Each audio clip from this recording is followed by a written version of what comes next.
44비치 팟캐스트는 클라우드 프로그래밍 IT 소식을 다루는 개발자들의 방송입니다. 구독과 좋아요 눌러주세요. 안녕하세요. 44비치 팟캐스트 157화 시작하겠습니다. 와, 네. 만세. 오늘은 8월 첫날이라서 후원자 명단을 말씀드리고 시작하겠습니다. 저희 페이트리온에서 정기 후원해주고 계시는 분들인데요. 김재현님, 이승규님, 박현우님, 전찬주님, 최준호님, 변정훈님, 박재권님, DG님, 서지연님, 지훈님, 강성진님, 홍반장님, 윤상현님, 박스텀프님, 변용훈님, 이범재님, 황지민님, 한종원님, 최승우님, 이성환님, 이민성님, 애쉬팔사님, 알프레덕님, 다니엘리님이 후원해주고 계십니다. 고맙습니다. 네, 다들 너무 매달 초에 하는 게 7월에 후원하시는 네. 분 목록인 거죠? 다들 그냥 너무 현재 감사드립니다. 유지 중이신 분들 그냥 매월 초에 한 번씩 말씀드리고 있어요. 후원은 페이트리온 통해서도 해주실 수 있고 저희 44비치 팟캐스트 홈페이지 들어오시면 그 페이지에도 카카오페이 등으로 안내가 또 되어 있어요. 그래서 일시 후원, 정기 후원 다 해주실 수 있으니까요.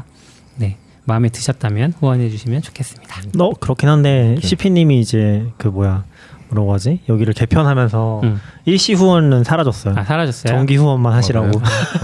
그러면은 그거 개츠비니까 바로 지금 커밋해서 올려주시면 돼요. 아, 그 장소가 있나요? 후원은 페이트론 아니에요? 정기 후원은 페이트리온이고 일회성 후원도 카카오페이 있었어요. 등도 열어놨었어요. 그리고 팟빵으로 해주셨던 분도 있고. 네. 요즘은 팟빵은 후원이 업로드를 아니라 안 해서 그런 거 아니에요, 우리가? 업로드 하고 있지 않아요? 아, 하고 있어요? CP님이 오디오 클립까지 하고 계시던데? 오, 대단한데요? 네. 저희가 팟빵은- 이렇게 잘 모릅니다. 네. 그리고 지금 페이트리온 가니까 최신 글이 페이트리온 피드 업로드 중지합니다. 이게 좀 약간 후원하러 온 입장에서 좀 그런가요? 혼란을 주는 거 같아요. 이제 약간 그것도 좀 고민을 하고 있어요. 요즘에 다시 조금 더 이제 삶의 재미를 만들어 보려고 삶의 재미까지는 아니고 44비치 다시 한번 조금 키워보자. 네. 라고 해서 주말에 이번 딱 한 주 동안에 이제 뉴스레터도 쓰고 이제 트위터도 올리고 뉴스레터가 블로그도 빨리 올려드리고 몇 달 만에 올라온 것 같네 라고 생각했는데 연도를 보니까 2년이 넘었더라고요. 그래서 굉장히 자연스러운 그쵸. 저희가 뉴스레터를 블로그 사이에 그 폼에 끼워 넣었었거든요. 네. 그래서 블로그는 검색으로 유입이 되다 보니까 뭐 도커 글이나 이제 컴포즈 글이나 그런 것들 있잖아요. 그래서 꾸준히 늘고 있긴 해요. 거의 한 달에 40-50명씩. 그래서 거의 지금 몇 명? 한 2,000명 정도? 1,800명. 그러면은 우리 그걸로 안 되는 거 아니에요? 메일침프로 쓰나요? 메일침프로 되는데? 만 명까지 되나요? 몰라요. 메일침프에 그 기준이 뭔지 잘 모르겠어요. 뉴스레터가 2,000명이나 있다고요? 네. 왜요? 왜죠? 그러니까 저희가 보면은 팟캐스트는 뭔가 매체의 특성인지 아니면 시간대 문제인지 많이 모르세요. 근데 네. 블로그는 엄청 많이 보시더라고요. 블로그도 글 그렇게 많이 쓰진 않잖아요. 최근에는 그렇죠. 그렇죠. 네. 그쵸. 근데 약간 그게 있죠. 뭐라고 스테디셀러 같은 게 있어서. 도커 검색하면 일단 44비치를 다 아시고 그래서 감사하게. 제 뉴스레터는 70명인가 있는데. 네? 아싸님 개인 70명이요? 그거밖에 안 돼요? 저 뉴스레터 만든 지 얼마 안 되기도 했고. 근데 저희는 약간 저희가 썼다고 해야 되나? 그런 건지 모르겠는데 아무튼 그 블로그 중간에 폼이 있어요. 거기로 다 유입이 되는 거예요. 블로그 중간에 폼을 박아서 모든 글 중간에 이제 5,000명 이상이 같이 보고 있습니다. 그런 식으로. 왜냐면 5,000명은 거기도 5,000명은 뉴스레터는 아니고 이제 뭐 블로그 구독이랑 뭐 이것저것 트위터 다 합쳐가지고 5,000명은 되지 않나 이제 약간 그런 컨텍스트. 그렇게 작년인가 재작년에 넣었는데 그런 식으로 그때 한참 사람들이 또 많이 하더라고요. 따라서 이제 넣어봤었죠. 70명은 아니네요. 150명 있네요. 아마 왜 이렇게 많지? 아웃사이드는 좀 그런 식으로 해보시면 빨리 늘 수 있지 않을까. 그것도 많이 보시잖아요. 그거 계속 올리시잖아요. 그 기술 뉴스요? 네, 네, 그렇죠. 거기에 폼 있어도 많이 구독하지 않나요? 근데 이거 컨텍스는 잘 모르겠네요. 컨텍스 기준으로 되는 건가? 뭐 돈 나오면 낙교님이 내겠죠. 제가 가입을 하진 않았으니까. 풀이 기능 차이인 것 같긴 한데 네 기능 차이인 것 같아요. 일단 지금은 옛날에 모르겠는데 그래서 아직 뭐 잘 되고 있습니다. 네, 다행입니다. 네. 뉴스레터 구독하셨던 분들은 갑자기 처음 본 뉴스레터가 와서 깜짝 놀라셨을 듯 맞아요. 이번 주에 깜짝 이걸 놀라서 나한테 왔지? 내가 언제 신청했지? 막 보네. 음. 그래서 깜짝 놀라서 언스크라이브 누르신 분이 몇 분 있어요. 네, 이번 주에 갑자기 발행하신 이유가 있나요? 갑자기 발행했다기보다 너굴님도 글 써주셨잖아요. 네. 플라이.io 플라이.io 이상하다. 플라이.io 플라이.io 써주셔가지고 그것도 있었고 지난주에 이제 팟캐스트도 나름 뭐 인기 있었던 거고 시즌이 나오셔서 그래서 그런 거 겸사겸사해서 쓸 거리들이 있으니까 한번 올려봤는데 평소에 쓸 거리가 없어요 사실. 예전에는 한참 이제 지금 아웃사이더님 하시는 것처럼 뭔가 기사거리들 모아서 트위터도 사실 이제 트위터에 올리고 네. 그런 것들 모아서 보내주려고 했었는데 그거 엄청 힘들더라고. 이거 사람이 할 짓이 못 되는 것 같아. 힘들어요. 네, 여기 지금 아웃사이더님도 너무 대단한 것 같고 그 빅뉴스 짱인 것 같아. 네. 해보면은 이거 할 수가 없어. 이거 시간이 한두 시간 가지고는 택도 없더라고요. 사실 요즘은 빅뉴스가 있는데 중복해서 굳이 할 필요가 있는가 생각을 좀 하고 있죠. 그래서 그런 거에 대한 노력이 굉장히 많이 드는 것 같고 모르겠네요. 그러니까 요즘에 이쪽 뉴스레터가 작년에 한동안 뉴스레터 시대라고도 했었잖아요. 그쵸. 한동안 마레스 유행하다가 이제 그거 싹 서브스크라이브. 사라지고 다시 뉴스레터 한참 유행하다. 이제 좀 시들해진 것 같기도 한데 모르겠네요. 그때 한참 또 막 뉴스레터로 비즈니스도 많이 나왔으니까 그죠. 돈이 되나? 저는 사실 결국은 좀 다 어렵고 거기서 보이긴 했는데. 탈피해서 자체 플랫폼이나 앱을 만들더라고요. 유닉도 지금 앱 만들고 그 안에서 또 구독하는 모델 만들고. 뉴닉 말씀하신 거죠? 네. 어렵긴 한것 거기도 같아요. 각 기업가 점점 높을걸요? 네. 유닉이 따라한 거 뭐지? 모닝 브루? 브루 모닝. 네네 그 해외에 있는 거 네. 말하는 거죠? 저도- 정말 이거 이런 말 너무 너무 쉽게 했네요. 진짜 따라했는지 모르지만 컨셉이 좀 비슷한. 네. 컨셉 그쵸. 근데 그런 것들이 되게 많이 나왔어서 그리고 그런 게 유행한다고 하면서 또 언론사들에서 비슷한 거 되게 많이 만들었잖아요. 비슷한 포맷이라고 해야 되나? 그쵸. 그리고 약간 좀 또 반대쪽에서 뉴딩도 그렇긴 한데 인사이트 프락에 뭔가 글 써주는 것도 유행했었고 다양하게 나왔던 것 같아요. 시대가 좀 그런 거 헷갈리는 것 같아요. 원래 있었고 RSS가 유행해서 저는 아직도 RSS 쓰지만 RSS를 하는데 RSS는 죽었잖아요. 그리고 뉴스레터가 죽지 떴어요. 않았습니다. 네, 뉴스레터가 쓰고 했는데 뉴스레터가 저 메일로 받는 게 좀 짜증나더라고요. 많아지니까.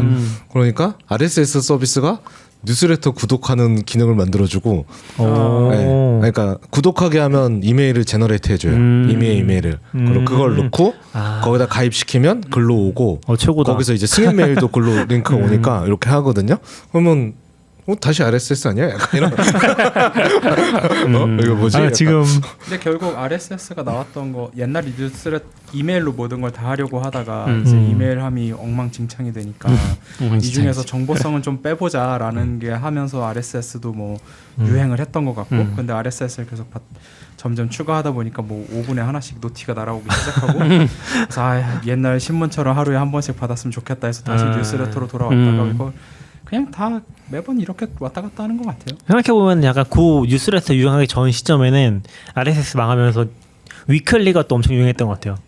위클리? 위클리 뭐 해가지고 위클리 레일즈 해가지고 사례가 좋은지 모르겠지만 위클리 파이썬 막 이런 것들이 되게 한동안 유행하다가 그러다가 이제 RSS로 사그러들고 뉴스레터 시대가 잠깐 왔다고 했다가 또 다시 RSS. 저도 이제 막 RSS 끝났다고 하니까 좀 슬프긴 한데 저는 막 RSS 없는 페이지 RSS 만들어가지고 구독하고 되게 많. 그거는 당연히 해야 할 일입니다. 잘 안 만들어져요, 근데. 엄밀히 말하면 걔네가 만들었어야 됐던 거를 걔네가 안 하니까 어쩔 수 없이 우리가 하는 거지. 그쵸. 내가 왜 그 사이트에 매일같이 들어가가지고 트래픽을 유발시키겠습니까? 그런 것들 재밌는 것 같아요. 뉴스레터 요즘은 어떤지 모르겠네요. 네. 그런 애들을 또 신기했던 게 뭐 한참 또 그런 마케팅이라고 하면 포지션이 잘하는 뉴스레터들 뭐 10만, 20만 쉽게 넘었잖아요. 네. 저 요번에 이제 고스트 블로그 좀 업데이트를 하려고 개인 블로그를 알아보다 보니까 고스트 서비스 자체적으로 뉴스레터 기능도 엄청 많이 넣어놨더라고요 이미. 그래서 오히려 RSS 버튼은 없어 이제. 예전에는 RSS 버튼이 항상 구석 어디인가 있었거든요. 네, 버튼은 기본적으로 사라지고 그리고 그 뉴스레터를 보낼 수 있고 그리고 그 스트라이프 연동을 붙여놔서 연동하면 이제 멤버십한테 보내는 그런 거 따로 하고 네. 설정하고 이런 게 되어 있더라고요. 그래서 콘텐츠 제작자들이 뉴스레터로 많이 넘어가거나 하지 않았나. 저는 결국은 뉴스레터로 갈 것 같아요. 그러니까 이게 유튜브도 뭐 멤버십 같은 거 있는 것처럼 누구나 볼 수 있는 거랑 아닌 거를 구분하기 위해서는 RSS로는 안 되니까. 저도 그거는 못 하겠더라고요. 그러니까 약간 블로그를 뉴스레터로 한다고 해도 그 뉴스레터 기능이 따로 있는 게 아니잖아요. 그냥 RSS 뉴스레터가 된 거잖아요. 그렇다고 볼 수 있죠. 근데 사실. 이제 이렇게 했을 때 문제는 글 발행할 때마다 메일이 가잖아요. 되게 뭔가 뭐라고 해야 되지? 되게 사람 짜증나게 하는 그런 느낌이 조금 있긴 하죠. 그래서 그렇게까지 못 하겠더라고요. 그래서 이제 뭔가 위클리나 격주나 이제 약간 그런 일간지나 느낌으로 주간지처럼 한꺼번에 보내줘야지. 그냥 색을 우리가 그러니까 블로그 글이 뭐 속보성이 있는 것도 아닌데 그때 뭐 전달하는 게 저는 되게 의미 없는 거라고 생각해요. 사실 그런 걸 좀 잘 쓰면은 잘 쓰면 또 이상 잘 쓰면 그냥 RSS 리더 같긴 한데 그렇죠. 그 뭐지? 맞아요. 저도 구글 지메일 잘 활용을 그렇게 많이 하고 있지는 않은데 뭐 개인적으로 막 메일을 주고받지는 않으니까 근데 지메일에도 자동 분류 같은 기능을 쓰면은 어쨌건 뉴스레터 몰아놓으면은 나한테 알람이 안 오긴 하거든요. 그걸 또 보는데 그렇게 하면 이게 RSS랑 다른 게 뭐지 약간 그런 느낌도 들고. RSS랑 다른 점은 잊어버린다는 거, 없다는 것조차. 그렇죠. 그리고 막 나중에 보면은 뭐 예를 들어서 그 예전에 그 메일 그룹이 아니라 유저 그룹인가? 유저 그룹. 그런 거 많이 맨날 썼잖아요. 얘기하시는 거죠? 메일링 리스트. 네, 메일링 리스트. 리스트. 그럼 구독해 놓으면은 아 관심 있어서 구독 한번 해보자 해가지고 해놓으면은 한 10만 개쯤 쌓여 있어. 그런 것도 있었죠. 그 비구독 구독 해제를 하진 않았던 것 같아요. 일금절이라고. 그 구독 해제하는 방법이 이제부터 열심히 봐야지 그러거나. 근데 그 구독 해제하는 방법이 거기 메일을 써야 돼. 언스크라이브 골뱅이 어디에다가 메일을 보내야지 되거든요. 내가 차단하거나 차단하면 계속 보내겠죠. 네. 어렵네요. 구시대 네. 이제 RSS인 거죠. 최승우님이 정보가 너무 많다 보니까 적당히 전제된 뉴스레터가 더 괜찮더라. 다이제스트 느낌으로 얘기도 해주셨는데 그렇기도 하고 이제 그런 게 또 너무 많아져서 다이제스트를 다이제스트하는 경우도 생기고. 옛날엔 그런 걸 신문사나 언론사가 좀 했었는데 이제는 개인이 다 그죠. 언론이 사실 우리도 지금 그러고 있고 이걸 또 정리해주는 무언가가 또 필요할 수도 있고 또 우리 같은 사람들이 또 뭐 어디서 기사 가져와가지고 하는 경우도 있고 뭐 그런 거 보면 또 그런 얘기 지금 최승호님 얘기한 거 보니까 생각이 났었는데 옛날에 일본 사이트들 보면은 마토메 사이트라는 게 있었거든요. 마토메가 이제 모은다는 뜻이에요. 네. 그러면은 거기서는 이 하루 동안이나 뭐 며칠 동안에 올라왔던 재미있는 글들만 모아서 뭐 재미있거나 특정 분야 정보들만 모아서 그걸 올리는 건데 그런 사이트들이 인기가 엄청 많았어요. 한동안 엄청 많았고 그리고 또 이제 더 웃긴 거는 그 마토메 사이트를 모은 메타 마토메 사이트라고 해야 되나? 그런 것들이 또 엄청 유행하고 그런 시대가 있었던 것 같아요. 그러고 보니까 완전 옛날이긴 한데 뭐 RSS 유행하던 그런 시점이니까. 네. 검색 엔진이 좀 그렇게 막 발전하지 않았을 때는 막 맞아요. 뭔가 사이트 모음집들이 있고 사이트 모음집을 모아놓은 사이트 그쵸, 같은 그쵸. 거. 네. 블로고스피어가 있었죠. 한때 블로고스피어. 그 우리나라 오래된 창업한 말이다. 것도 있었는데 네. 블로그스피어 이게 뭐예요? 블로그들 모아놓는 어떤 사이트. 올블로그 같은 거? 네, 올블로그. 올블로그가 블로그 사이트의 대표적인 것 중 하나죠. 사실 근데 좀 저는 근데 거꾸로 좀 얘기를 해보면은 구독 문화가 발전하니까 전 최근에 느낀 건데 지금 블로그를 하려면은 네이버 블로그밖에 없긴 하더라고요. 그래요? 근데 제가 느낀 거는 제가 요 딴 얘기긴 한데 유튜브가 플랫폼 파워가 있잖아요. 그래서 결국에 컨텐츠 제작자들이 고민하다가 유튜브로 가거든요. 내가 뭐 글을 쓰건 뭐라고 상관없이 돈을 좀 벌고 싶다라고 하면은 유튜브밖에 갈 데가 없어요. 근데 돈이랑은 좀 거리가 있긴 한데 네이버 블로그로 돈 벌기 힘드니까. 근데 지금 뭔가 사람들이 내 블로그를 봐주길 원한다면은 제가 느낄 때는 한국에 네이버 블로그밖에 없는 것 같아요. 왜냐하면 네이버 블로그에는 구독 시스템이 있고 거기에 사람이 많거든요. 그럼 구독을 하는데 이게 네이버 밖에 있잖아요. 티스토리로나 보스를 쓰잖아요. 아무도 구독을 하는지 안 하는지도 알 수 없고 그리고 RSS 뭐 망해가기 때문에 더더욱이 이제 좀 뭔가 고립된 느낌? 그런 관점에서 봤을 때 메타 블로그 같은 게 다 망해버리고 그거를 모아줄 수 있는 게 이제 없고 그나마 뭐 티스토리나 브런치나 이런 애들이 그런 것들 하려고 했는데 거긴 또 성향이 되게 다르고 마이너한 부분이 있잖아요. 그러니까 네이버 블로그로 사람들이 결과적으로 가는 게 이해가 되긴 하더라고요. 왜냐면 저는 투자 블로그 같은 거 보는데 다 투자 블로그 다 네이버 있어요. 근데 문제는 네이버 블로그에 있으면 밖에서 검색이 안 돼. 구글에서 검색이 안 돼. 돼요. 밖에서 검색하는 거 옵션은 다 요즘 킬 수 있어서. 아 그런가요? 예, 요즘은 구글에서도 다 나오고 요즘엔 구글에서 검색해 보면 그래도 네이버도 많이 나와요. 그러니까 예전에는 뭐 네이버가 겁이 많았던 뭐가 됐든 이제 열 수 없다 이런 거였는데 요즘에는 잘 열더라고요. 그럼 또 다행이긴 하죠. 그러면 44비치 블로그도 이제 네이버로 가야 되니까. 그건 아닌 것 같긴 한데. 그러니까 기술은 그나마 괜찮아요. 기술은 네네. 뭔가 그 밖에 있는 사람들이 많으니까. 근데 뭔가 분야들이 있다고 했을 때 자기 분야가 있거나 하면은 네이버밖에 갈 데가 없는 것 같아요. 제가 느낄 때는 지금은. 그래서 저도 네이버 블로그 진짜 싫어하지만 뭐 개인적인 감정입니다. 개인적인 감정이고 왜냐면 여러 가지 이유가 있어요. 네이버 블로그가 약간 CRM으로서의 가치가 좀 많이 떨어져요. 그러니까 글을 일괄 편집하거나 그런 게 안 되거든요. 근데 그게 최근에 생겼더라고요. 어드민 메뉴에 없고 내 블로그에 보면 글 목록 있잖아. 5개씩 나오는 거. 거기에 생겼더라고요. 그래서 깜짝 놀랐어.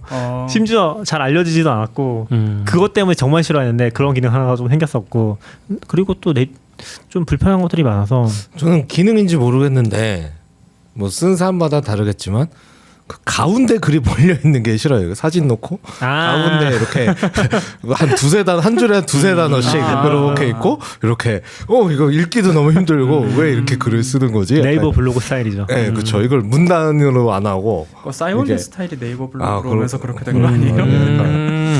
약간 그렇게 이해하고 있었는데. 그러니까 약간 정보가 없는데 글을 부풀리기 위한 그런 느낌의 그런 스타일의 글이 유행했는데 갑자기 이모지 나오고 막 이렇게 그게 제가 느낄 때는 그게 유행했던 거는 네이버의 어떤 랭킹 방식 때문이라고 생각하거든요.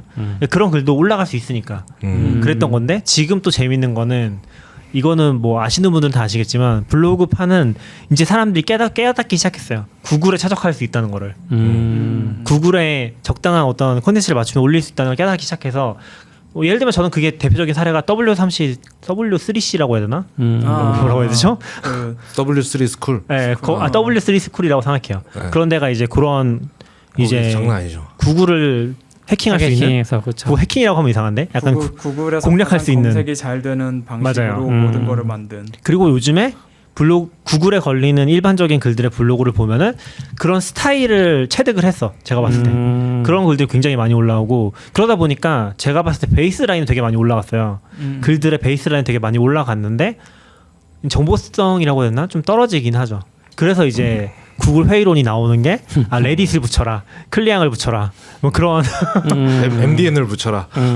그쵸. 제가 뭔가 키워드를 붙여서 오랜 고민이었죠. 왜 MDN은 도저히 검색이 안 W3 되는 스쿨을 거야. 못 넣어봤어? 그죠.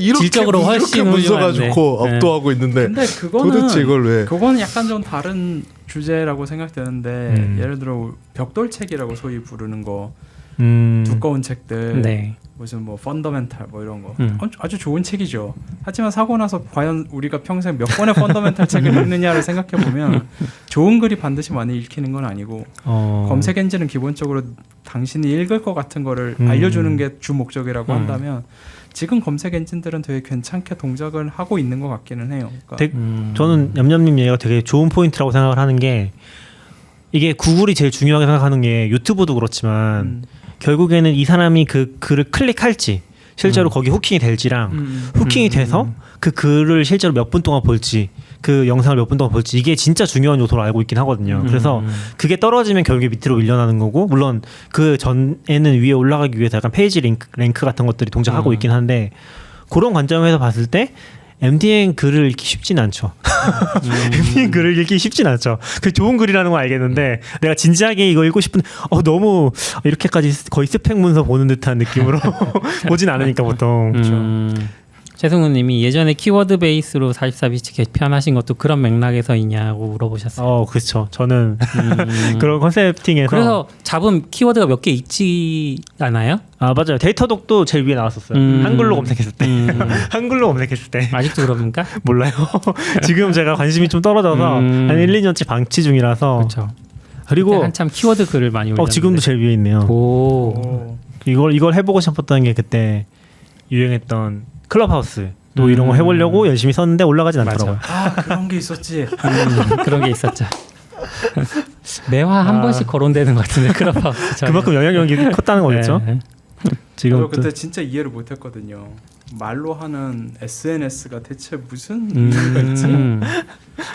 이게 내가 나이가 들어서 그런가 하면서 하고 1시간 써보고 내가 할 SNS 워낙 SNS도 안 하지만 그렇죠. 와 이건 못 하겠는데 그런데 결국은 사라졌죠. 역사의 뒤안길로 쓸쓸하게. 완전히 망했나요? 우리나라에서만 그런지 잘 모르겠어요. 네. 근데 아니요 망했어요. 뭐 그래요? 망한 건 아닌데 거의 안 되는 걸로 알고 주요 멤버들도 나간 걸로 알고 있는데 그래서 지금 엄청 쪼그라든 걸로 알고 있어요. 근데 지금도 하는 사람은 하더라고요. 그거 다 하는 사람은 하죠. 싸이월드도 하던 사람들도 있었고 물론 이제 서비스 내리기 전까지는 다 하는데, 그러니까 그걸 하는 사람들이 잘못됐다는 게 아니라 이게 좋아하는 사람들은 할 텐데 이 SNS는 기본적으로 대세라는 게 돼야 되고 모두가 그걸 편애해야 되잖아요.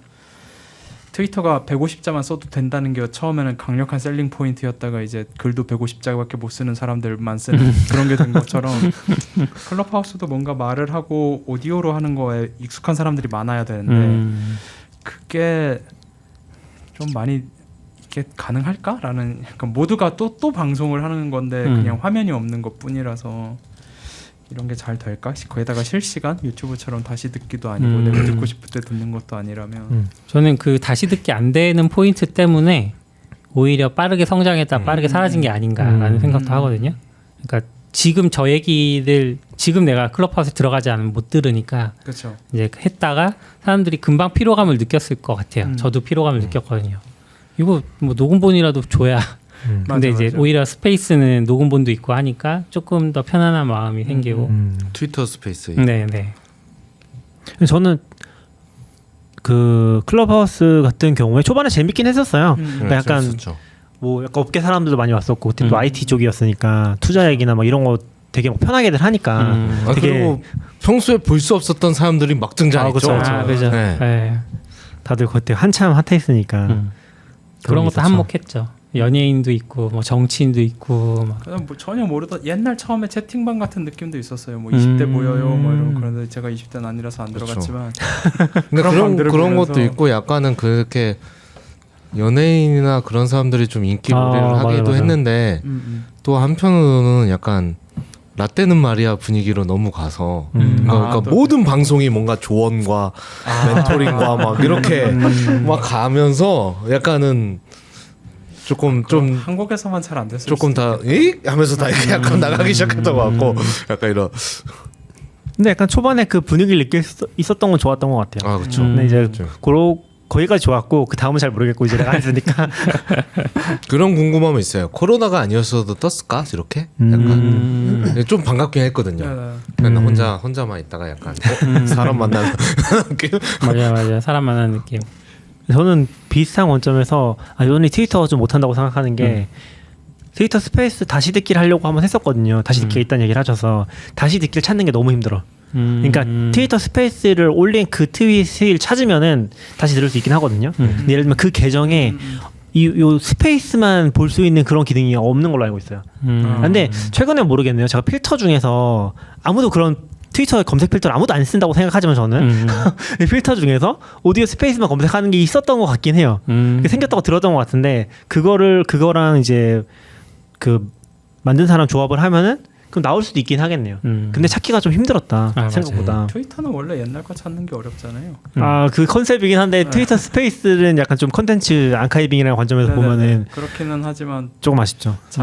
애초에 트위터가 결국 검색이 안 되는 이유가 아직까지도 안 되는 걸 보면 해결 불가능한 지점이 있으니까일 것 같고, 그럼 그냥 뭐 트위터에 쓰는 건 다 누적 발굴단이 뒤져야 돼. 근데 요즘에는 검색 그렇게 잘 안 되진 않아요. 잘 되는데 나름. 네. 저도 괜찮은데. 그래요? 만족. 많이 좋아진 것 같아요. 페북보다는 훨씬 나은 느낌. 페북은 사실 검색이 왜 있나 싶을 정도로 안 되는 것 같아요. 약간. 저는 페북의 검색도 검색인데 트위터도 제 걸 아카이브 해서 거기서 또 한번 검색을 하거든요. 페북은 그것도 안 되잖아요. 그러니까 사실 내가 무슨 얘기를 했는지조차 파악하기가 힘들어. 아카이빙해서 네, 그런 것조차 잘 안 되니까 유럽에서 강제하니까 지금은 되나? 잘 모르겠네요. 근데 진짜 페이스북은 딱 보면 내 개인 정보는 페이스북은 이렇게 생각하는 거야. 네가 뭘 쓰든 이건 내 거야라고 생각하는 저작권이 너에게 있지 않아. 약간 이렇게 거의 선언하는 듯한 회사라서 좀 싫어해요. 저는 좀이 아니긴 한데 거의. 그래도 얼마 전에 약관 무리하게 개정하려다가 좀 한 발 물러선 것 같더라고요. 취소했다는 것 같던데요. 그 정도 하면 협상하다 보면 반쯤 가겠지 이러고 시작한 거 아닐까요? 그럴 수 있어. 저는 이미 그것도 깜짝 동의를 놀랐어요. 해버려서. 아니, 진짜 깜짝 놀랐어. 이 동의하지 않으면 사용할 수 없습니다라고. 그죠. 저 로그인 안 한 지 2년이 넘어서 저도 요즘에는 거의 안 쓰긴 하는데 가끔씩 들어갔던 것 같아요. 페이스북에 2년 전에 들어갔던 것도 오큘러스 때문인 것 같아요. 그 잠깐 써본 그때. 오늘 얘기를 좀 산만하게 하고 있긴 한데 네. 네. 뭐 벌써 요거 30분 하나 더 지났네요. 얘기하실래요? 더 라인? 이거 왜 네네. 뭔지 잘 몰라서 네. 저는.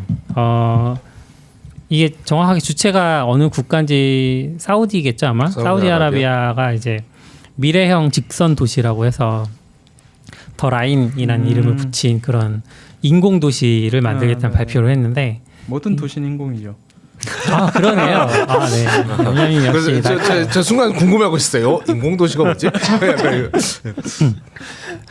어떻게 보면 이제 일반적인 도시는 사람들이 뭔가 입지가 좋은 곳에 아름아름 모여 살다가 그게 점점 발전을 하면서 건물이 올라가고 이런 식으로 이제 도시라는 이름이 붙는데 네네. 여긴 처음부터 아무것도 없는 허허벌판에 건물들을 쫙 넣고 네.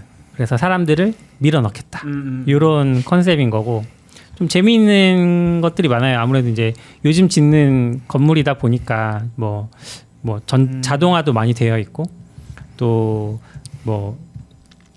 뭐라 그러지? 그 사우디아라비아 중간에 있으니까 막 냉각 시스템 같은 것들도 굉장히 중요할 거잖아요. 네. 그런 게 굉장히 100% 재생 에너지를 다 쓰고 있다거나 이런 식으로 이제 설계를 하겠다. 그리고 이게 더 라인이라는 이름처럼 굉장히 길쭉한 도시거든요. 근데 끝에서 끝까지 고속철도를 연결해놔서 20분 만에 갈 수 있는 거리다. 뭐 이런. 이게 길이가 170km더라고요. 네. 이게 건물 폭은 200m 정도밖에 안 되는 것 같은데 그냥 약간 영상 봤을 때는 좀 약간 뭐야 만리장성이야 이런 느낌으로 그냥 이렇게 진짜 170km면 엄청 길잖아요. 그죠, 길죠. 네.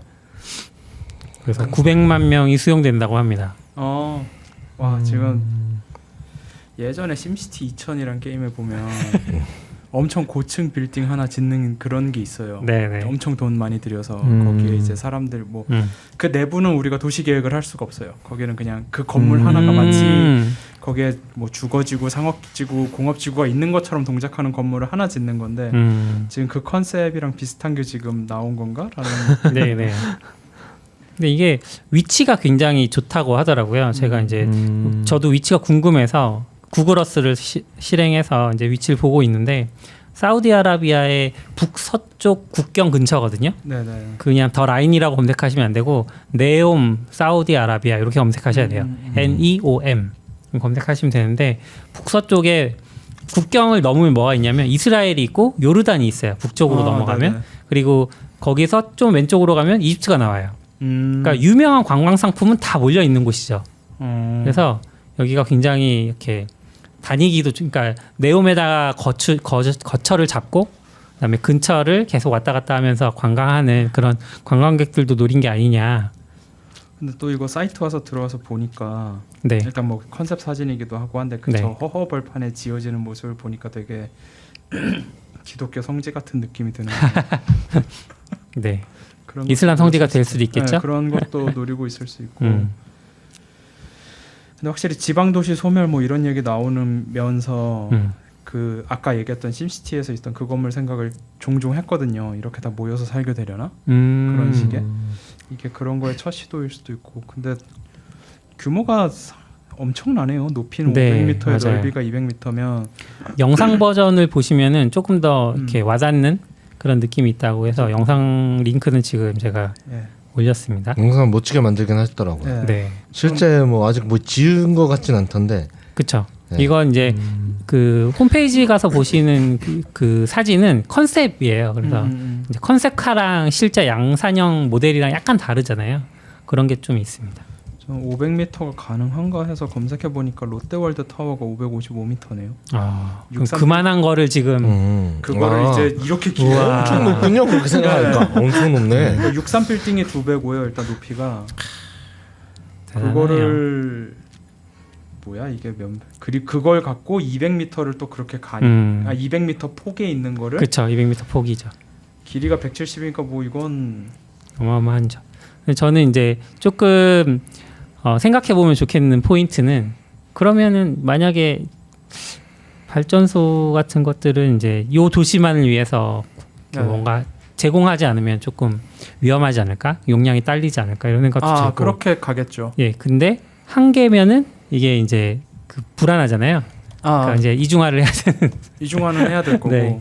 그런 게 또 되게 많지 않을까? 근데 이런 도시가 만들어지면 이 도시의 오염이 이 도시가 일으키는 오염이 진짜 그렇죠, 그렇죠. 무궁무진할 거라서 900만 명이면은 발전소도 이 도시에서 한참 떨어진 곳에 지어야 되고 그 말은 이제 발전소를 관리하는 사람들은 모노레일 같은 거 타고 이제 출퇴근을 하든지 뭐 가서 뭐 상주하다가 돌아오든지 뭐 이런 거를 하면서 뭐 그런 형태를 띠게 되겠죠 결국은. 아니면 이제 이 도시와 상관없이 발전소 노동자들은 별개의 도시에서 출퇴근을 할 텐데. 그거는 이제 뭐 그런 거는 뭐 그쵸 미래 사회에 될 것 같죠. 네. 그러면 이제 약간 계급이 나오겠죠. 계급으로 분리되는 도시가 되는 거잖아요. 네네. 그 일본 만화 중에 그런 비슷한 만화가 총몽? 있어요. 총몽. 네. 그러니까 저 여기 위쪽에는 있는 사람들은 좋은 잘 분들이 살고, 살고, 네, 아래쪽엔 또 이렇게 하층 계급이 살고 그런 도시가 되어버리면 좀 약간 그런 느낌이 들 것 같아요. 일단 네. 900만 명이면 사우디의 1%들이 모인 게 아닐까 싶기도 하고. 서울이잖아요. 잠깐만, 그럼 900만 명이면 걔네는 서울이잖아요, 90%. 지금. 그렇죠. 서울 인구인 거고. 그러니까 전 세계에서 잘 사는 사람들이 다 모인다 뭐 이렇게 생각할 수 있는데 보면 여기서 서비스나 뭐 이런 것도 다 있어야 되니까 머리도 잘라야 되고 하는데 뭐 연봉이 30억인 헤어 디자이너가 있을 리는 없을 것 같고 그러면 제 이제 아는 분이 중동에서 계시는데 그분한테 얘기를 들어보니까 중동은 이미 그 계급 사회래요. 네네. 그러니까 그게 뭐 그 이슬람 사회라서 계급 사회가 아니라 그 나라 시민들은 1등 계급인 거죠. 그리고 그 밑에 그 사람들과 그 뭔가 상거래를 하거나 이제 그런 무역을 하는 약간 부자인 외국인들이 있고 제일 밑에는 이제 노동 계급. 그래서 편의점 그리고 서비스 네. 뭐 이렇게 식당 종업원 이런 사람들은 전부 다 외국인이라고 하더라고요. 왜냐하면 그 나라에서는 그럼 교육을 우리가 받을 필요가 없잖아요. 우리 여기서 살 기회가 있는 거네요. 그런 노동을 할 마음을 먹는다면, 네. 이미 기회는 계급 있다. 사회이기 때문에 더 라인이라는 곳이 이제 더 그런 걸 부추길 수도 있겠다. 그런 거는 분명히 가능할 것 같아요. 이미 익숙한 계급 사회니까. 네. 근데 라인은 저는 이게 그냥 저도 인터넷에서 그냥 영상만 봐서 사이트는 유튜브에서 봤던 것 같은데 이 사이트는 처음 보는데 네. 여기 라인만 있는 게 아니네요. 여기 네네 세 군데를 리전과 하면 하겠다. 뭐 트로제나 뭐 옥사곤 해가지고 근데 다들 보면 이런 게 지어질 수 있다고 같은 느낌의 셋다 그래서 약간 전 지금 갑자기 약간의 의심이 제 마음속을 이 중에 저는 한두 개는 약간 이 사람 마인크래프트를 너무 많이 했는데 라는 느낌이 드는 그런 부분도 좀 있고 그 컨셉을 만드는데 너무 체력을 다하시지 않았을까라는 걱정이 살짝 되긴 하네. 이게 왜 하나만 해도 엄청 큰 이 네오미조 뭔진 모르겠는데 하나만 해도 엄청난 맞아요. 규모인데 네, 엄청난 규모죠. 이게 세 개나 된다고? 아니면 뭐 이게 사우디가 생각하는 온난화에 대한 그들만의 대비책일 수도 있죠. 뭐 나라에서 한다면 그럴 수 있죠. 거기 뭐죠? 두바이 같은데 보면 그 지구본인가? 하랑 그 섬 같은 거 해놓은 거 있잖아요. 몰라요. 네, 네. 그 이름 뭐죠? 이름은 모르겠어요. 그게 두 개였는데 하나는 완성 못하고 하나만 하지 않았나요? 지구본은 네. 못하고 선인장 같은 거만 했나? 이름을 선인장 같은 건 완공됐던 것 같아요. 그게 약간 이렇게 뭐지? 보통 자기 숙소가 다 해변 앞에 있길 원하잖아요. 네, 네. 그러니까 섬을 이렇게 약간 인공섬처럼 이렇게 나무 가지처럼 이렇게 쭉 해서 모든 집이 자기 앞에는 바다가 있는 거죠. 너무 좋다. 그렇게 만들었고 하나는 원래는 컨셉 사진에는 지구본 모양도 있었거든요. 섬을 지구 모양을 다 지도 세계 지도로 해서 하는 것도 있었. 너무 부러워 마세요. 20년 뒤에는 다 잠겨 있을 거예요. 네, 저도 지금 살짝 이거 보면서 느낀 건데 일단 뭐 말도 안 되는 생각하고 있구나라는 생각밖에 별로 안 들고요. 너무 뭔가 아까 얘기하신 마인크래프트를 많이 했거나 너무 갔거나 라는 생각이 저는 먼저 드는 것 같아요. 이게 얼마나 공식적으로 발표된 건지 모르겠는데 여기 지금 기크 뉴스에도 살짝 써 있는 게 2030년까지 1조 달러로 만들겠다고 하는데 제가 봤을 때 말도 안 되는 것 같긴 하거든요. 이 규모를 생각했을 때 규모가 1조 달러로 만들 수 있는 거 저도 1조 달러는 이거 말도 안 되는 것 같고 그리고 지금 원자재 가격 올라가는 거 생각했을 때 얘네가 이걸 짓는다고 모든 원자재를 이제 끌어들이기 시작하면은 그렇죠. 이거 뭐 말도 안 될 것 같은 생각이 들긴 하거든요. 그거 있잖아요. 도쿄를 다 팔면 뉴욕 산다 뭐 이런 얘기 있었는데 미국을 다 산다였나? 그거에 대해서 그런 얘기 당연히 있었죠. 말이 안 되는 게 도쿄를 팔기 시작하면 떨어지는데 가격이. 그래서 약간 너무 뭔가 이게 그리고 저는 약간 그런 생각이 들었어요. 그걸 떠나서 이게 왜 이렇게 지으려고 하는 거지? 이게 사막이라서 사막이라는 환경이 안 되니까 이렇게 뭔가 인간에게 어울리는 그런 환경을 만들겠다는 인공적으로 조성하겠다는 그런 의미에서 이렇게 짓는 건가? 그걸 잘 모르겠어요. 그 직선이라는 게 그렇게 효율적인가? 그러게요. 일단 뭐 컨셉 상으로는 걸어서 20분 안에 필요한 모든 시설이 다 있다 뭐 이런 거니까 그렇죠. 내가 있는 곳 결국 그렇기 때문에 높이는 500m에 폭이 200이 된 걸 거예요. 그 안에 다 있어야 되니까. 그 다음 근데 문제는 그 다음인 거죠. 그래서 그 다음엔 평생 그 건물 안에서만 사는 건가? 안에 도로도 없고 뭐 아무것도 없다는 거는 바로 옆 어떻게 보면 20분 단위 거리가 뭐 하나 우리로 치면 하나의 아파트 단지라고 하면 옆 아파트 단지는 거의 사실상 못 가는 거의 그런 규모 같은데 이게 얼마나 의미가 있을까? 결국은 온난화가 해결될 때까지 우린 여기서 생존하다가 나가겠다 이런 느낌이 좀 더 저는 더 강하게 드네요. 그러니까 오히려 사우디가 돈이 많잖아요. 많죠. 약간 좀 뭐 이건 돈을 잘 번다기보다 그러니까 잉여한 돈이 많잖아요. 네. 그러다 보니까 이런 상상까지 하게 되는 건가? 라는 생각도 들긴 하네요. 근데 이거 진행하는 사람들 뭐 디자이너 뭐 이런 사람들 면면을 보면은 사우디 사람 같진 않아요. 그냥 약간 그거 트루블러드였나? 그러니까 돈이 진짜 많으니까 네, 이런 사람들 그렇죠. 데려다가 네, 좀 그런 느낌이 좀 돈만 낼 수도 있죠. 뭐.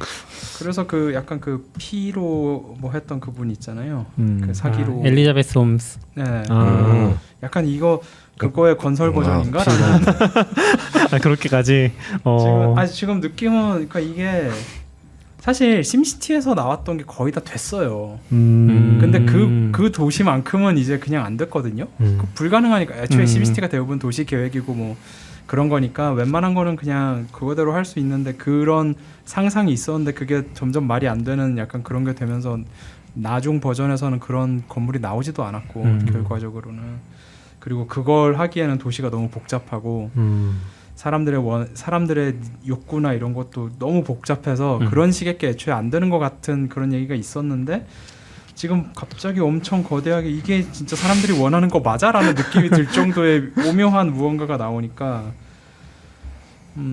이거는 그냥 저 라인을 그대로 탁 띄워서 우주에서 다른 행성한테 필요한 걸 지금 만드는 것 같은데 그 뭐 딴 얘기긴 한데 북한에도 엄청 높은 건물이 있다면서요. 류경 빌딩? 네 맞아요. 네. 류경 빌딩 혹시 아시나요? 피라미드 모양. 네. 그게 그 높아요 그게? 엄청 높게 만들어서 이렇게 롯데타워보다 낮을 텐데 그걸 지을 때는 아마 훨씬 제일 높았을 거예요. 아 그래요? 한반도에서. 어. 근데 그게 완공이 못됐죠. 맞아요. 완공이 안 됐어요. 맞아요. 봤어요. 거기 안에 완전 그냥 페어라고. 네. 근데 뭐 페어래요. 그럼 겉에서 이제 뭐 LED 같은 거 띄우는 네, 거 그런 것만 하고 실제 건물은 완공도 안 됐고 101층짜리라고. 거기서 아무도 살 수도 없고. 그럼 그냥 전광판 만든 거네. 그렇죠. 그렇죠.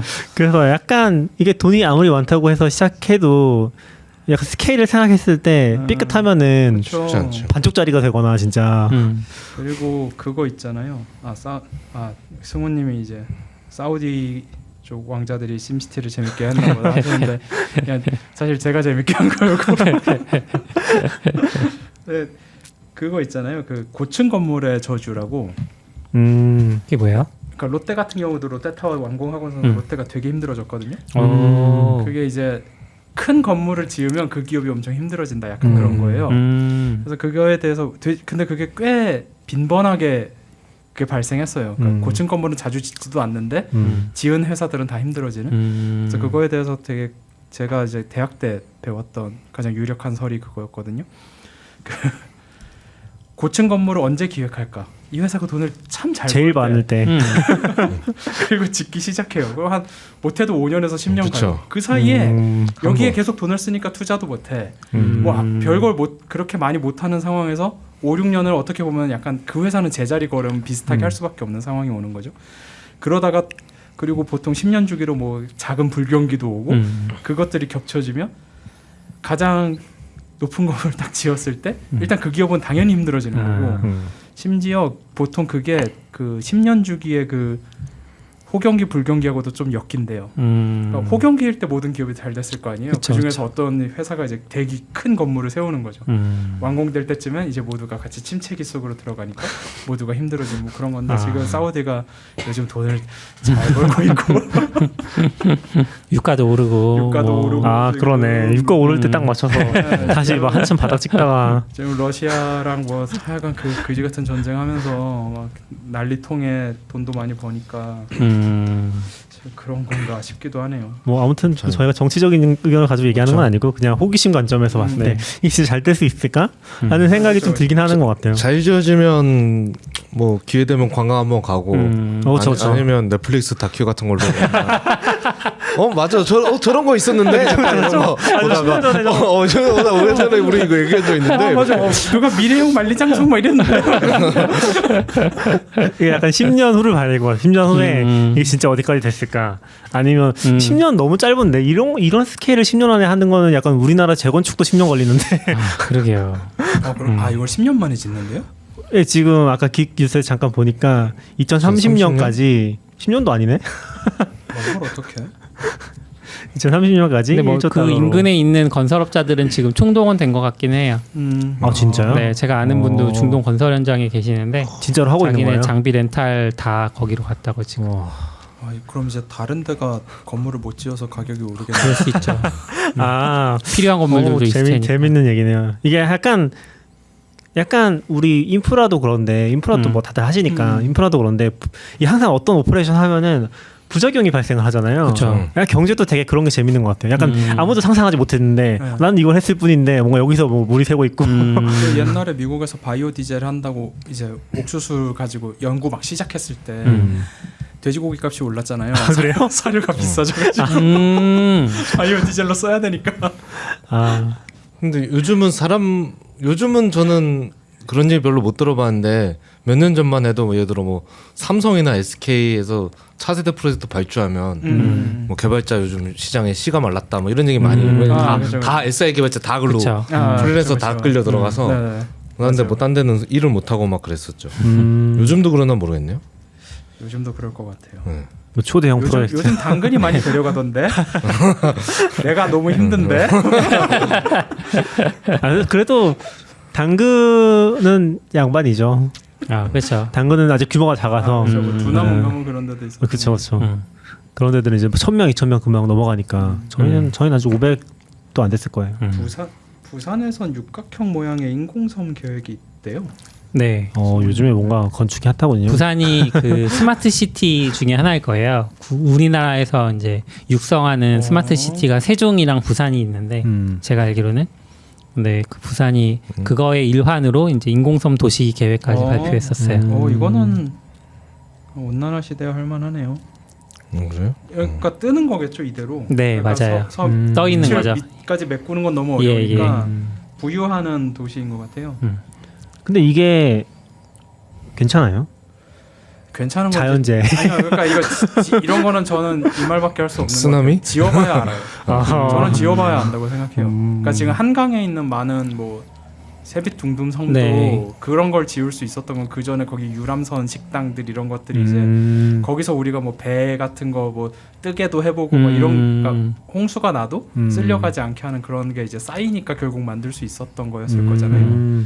그럼 이게 이 기술력 이 정도까지 기술력을 만들 저는 이제 그런 지식은 하나도 없으니까 모르겠지만 그게 있다고 하면 만들 수는 있겠죠. 문제는 이제 지금까지 우리가 이런 걸 대부분 바다에 지었는데 해양 플랜트 같은 거 몇 개 제외하면 다 강에다가 지었는데 이번에 처음 이렇게 바다에다가 지어보면 또 많이 다를 거잖아요. 뭐 거기 뭐 소금도 있고 뭐 아니 갑자기 멸치들이 막 튀어 올라가지고 도로를 점거할 수도 있는 거예요. 그럴 수도 진짜. 있죠. 그리고 부산은 해변에 있는 아파트들이 비싸거든요. 근데 이게 소금기 머금은 바닷바람을 계속 맞아서 엄청 빨리 부식이 된대요. 절대로 그런 아파트에 들어가지 마라 이런 조언을 해주더라고요. 부산에 있는 사람들은. 아, 이거 승우님이 얘기해 주신 거군요. 네네. 네. 근데 저도 그러니까 약간 요 정도면 귀여운 것 같아요. 그러니까 약간 사우디에서 말하는 거랑 여기서 말하는 거, 요 정도면은 뭐 그래도 1만 명 정도 뭐 해볼 수 있지 않을까? 약간 귀여운 것 같은 느낌인데 이제 부산에서 갑자기 이제 막 100만 명을 수용할 수 있는 이런 거 만든다고 하면 이게 뭐지? 약간 그런 느낌이잖아요. 예를 들면은 맞아. 그런 거 아닐까? 근데 좀 저도 지켜보고 싶긴 하네요. 20년 후에 진짜 어디까지 뭔가 실제로 하고 있다고 하니까 어디까지 결과물이 나올지. 여기도 2030년 완공이네요. 아 그래요? 부산도. 그럼 조금 더 현실성 있어 보이잖아요. 이거는 될 것 같아요. 아 근데 약간 라인 영상 보다 와서 그런지 네네. 아 그래도 홍보 이미지라도 좀 신경 써서 만들지 이게 뭐야 약간 지금 이런 우리는 생각이 약간 라인을 보다 와서 이거 될 것 같은데 하고 있는 거예요. 어떤 걸 보고 계시는 아, 그렇지, 그렇지. 사실 저는 근데 다 나오는 부산 이미지가 좀 인공섬 별로긴 도시계획을 하거든요. 예전에 봤을 때 그냥. 이걸 부산에 이게 뭐지? 약간 이런 느낌. 실현 가능성이 별로 없다고 그리고 생각했는데. 아직도 그 생각은 들어요. 이게 도시인가? 음. 그러니까 이게 그래도 도시하면 그래도 10만 명 이상이 거주하고 뭐 이런 어떤 우리 한국에서 조건이 몇 개 있잖아요. 도시가 된다는. 이건 도시인가?라는 그 의문도 하나 있긴 있네요. 근데 조감도 보면 위는 전부 다 태양광으로 다 때웠고 그다음에 이제 조감도도 있어요? 아니 조감 그냥 컨셉 사진 하나가 그 건물 위가 전부 다 그건데 지금 제일 궁금한 게 이제 파도가 이렇게 쳤을 그렇죠, 때 그렇죠. 파도물이 넘어오지 않으면서 출렁이면 멀미가 나요. 멀미가 지금 정확하게 이게 어떤 형태로 그죠? 가능한 건지 잘 모르겠네요. 근데 세빛둥둥섬도 밑에 그 네네. 앵커가 있다면서요. 아, 네네. 떠내려가면 안 되니까 거기 있는데 그러면 이제 만약에 그 둥둥섬이 뜰 수 없는 높이만큼 파도가 쳤을 때 그럼 이제 물이 그 침수되는 이렇게 물이 거죠. 이렇게 그렇게 넘어오는 되겠죠. 거잖아요. 그렇겠죠. 근데 저 부산에 있는 섬도 그런 걸 고려를 해야 되니까. 근데 헤비 둥섬은 강이고 그렇죠. 그러니까 네. 많이 다른 그러니까 거죠. 완전히 다르죠. 뭐 방법이 있겠죠. 또 나름 고민하고 있겠죠. 왠지 저는 잘 모르는 분야긴 한데 왠지 아키텍트 쪽, 그러니까 건축 쪽 뭔가 유튜버 같은 데 가면 이런 것도 해설하는 거 많이 있지 그러게. 않을까? 제 되게 맞아. 재밌을 것 같아요. 말이 된다는 사람이 있고 말이 안 되는 사람이 있을 거야. 꿈은 그러니까- 야무지죠. 건축도 저는 잘은 모르지만 실제로 보면 되게 엔지니어링의 과학도 과학인데 되게 엔지니어링적으로 풀어내는 그쵸. 그런 것들이 엄청 깊은 시장인 것 같더라고요. 이쪽이 뭔가 건축이 발전하면서 온 그게 역사가 너무 길고 하니까 대부분의 엔지니어링이 이쪽에서 용어를 다 따오잖아요. 그러니까 그리고 결국 그 방식으로 만드는 게 제일 효율적이라는 걸 증명한 곳이기도 하고. 아, 생각해보면 프로그래밍도 그렇네요. 우리도 다 이쪽에서 따왔어요. 가장 빠른 엔지니어링 기술 중에 하나인 거잖아요. 건축이라는 거는 결국. 그렇죠. 그리고 보면은 한 번에 잘하지 않으면 큰일 나는 그런 거고. 우린 조금 실수해도 내일 다시 배포하지 뭐. 그렇죠.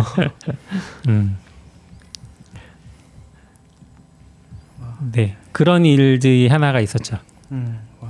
조금 실수하고 내일 다시 배포하지와 비슷한 일이 하나 있었는데 국내 커뮤니티 중에 굉장히 큰 C 모사가 네, 얼마 전에 모든 회원의 비밀번호를 초기화하는 C5사는 아니고 뭐 C5 C5 커뮤니티가 있고 네. 네. 아 근데 저도 이거 그냥 이게 말하면 안 되는 건가요? 실수였어요? 이게 뭐 말해도 실수가 되겠죠? 아니에요. 말하면 안 된다기보다 여기 링크는 올릴 건데 약간 그냥 어쨌건 언급하기는 좀 미안하니까 이게 뭐 이 커뮤니티가 잘못한 건 아닌 것 같아요. 대충 글을 읽어봤을 때 커뮤니티가 잘못한 건 아닌데 잘못했다고 해야 되나? 이건 뭐 해킹 사건 그런 건 아닌 것 네, 해킹 같아요. 사건 그런 건 아니고 해킹은 이거 되게 아닌 것 일반적인 얘기이긴 하거든요. 그러니까 뭐 사실만을 요약을 해보면은 사실만 요약을 한다? 어쨌건 이제 C5 커뮤니티가 국내에서 굉장히 큰 커뮤니티 중 하나인데 여기서 제가 7월 30일에 글이 올라왔더라고요. 그러니까 공지글이. 사실 저는 여기 회원 가입도 돼 있는 것 같은데 아이디도 모르거든요.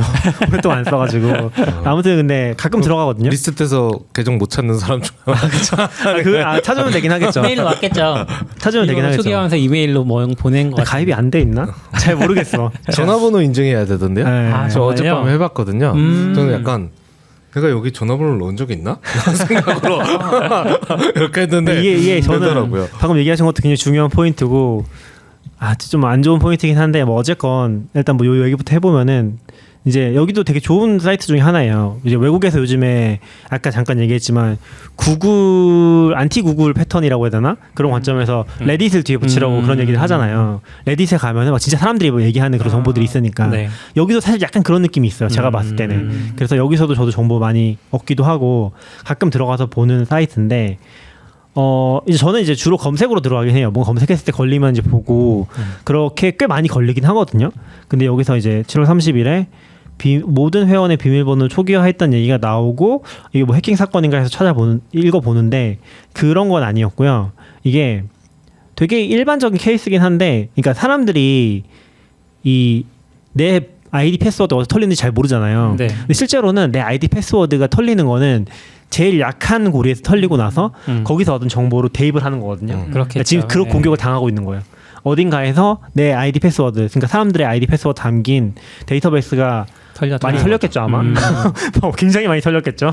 아마 그런 약한 사이트가 많으니까 털린 정보를 가지고 클리앙으로 계속 공격을 하고 있어요. 근데 이게 문제가 되는 거는 우리가 보통 같은 아이디 패스워드를 많이 쓰잖아요. 네. 그러니까 딴 데 털어서 넣어보면은 되면 오케이 그런 느낌인 거죠. 실제로 그렇게 막 당하는 사례들이 나오고 있으니까 이 운영자분들도 어떻게 할지를 고민하시다가 이런 사례가 자주 발생을 하니까 부득이하게 요 전체 초기화를 한 것 같아요. 여기까지가 이제 그런 배경이 된 거고, 어쨌건 이분들도 뭐 할 수 있는 게 없으니까 그렇게 한 것 같고, 아마 제 생각엔 최근에 다른 큰 사이트가 털렸던 것 같아요, 느낌상. 최근 정보가 여기 이제 무작위로 공격을 했을 때 통하기 시작하니까 이제 이런 식으로 대처를 한 게 아닌가라는 만약에 비슷한 생각이 일을 들더라고요. 이 커뮤니티의 주인이었다고 하면 낙교님이 어떤 식으로 대응했을 것 같아요? 잘 모르겠는데요. 그런 건 생각해보지 않았는데. 그러니까 뭔가 이 대책을 보면서 이거밖에 방법이 없어라고 고민을 하셨을 것 같거든요. 그렇긴 하죠. 이렇게 하는 게 사실 맞지는 않죠. 그러니까 모든 사람한테 원패스워드 깔라고 할 수는 없는 노릇이니까. 클리앙이 쏩니다. 뭐 이런 거. 어느 날부터 비밀번호 30자 이상으로 바꾸라고. 근데 뭐 사실 여기서는 문제를 해결하는 게 거의 불가능하다고 저는 생각을 해요. 왜냐하면 클리앙이 이름 얘기해버렸네. 상관없어. 미안하다고 해놓고서 여기가 뭐라고 해야 되지? 사퇴하세요. 제로보드 기반 사이트죠. 시작할 때는 제로보드일 거예요 아마 지금도. 네, 제로보드. 뜯어서 고친 거라서. XE도 아니고 제로보드일 거예요. 와. 사실 근데 지금은 이제 완전 커스텀이죠. 네, 이제 완전 커스텀이니까 이제 뭐 그럴 수 있죠. 근데 제가 봤을 때 그런 관점에서 약간 그 제로보드에서 그 약간의 커스텀 PHP 하던 분들의 성향을 생각했을 때 이거를 기술적으로 처음 조치를 해서 이렇게 발생하지 않도록 하는 건 좀 힘들지 않을까? 로그인 방식을 바꾼다든지 그런 느낌은 조금 있는 것 같아요. 그래서 저는 이런 사이트 제일 위험하다고 생각은 해요. 이 제로보드 기반의 사이트들이 제일 위험하다고 생각은 해요, 사실.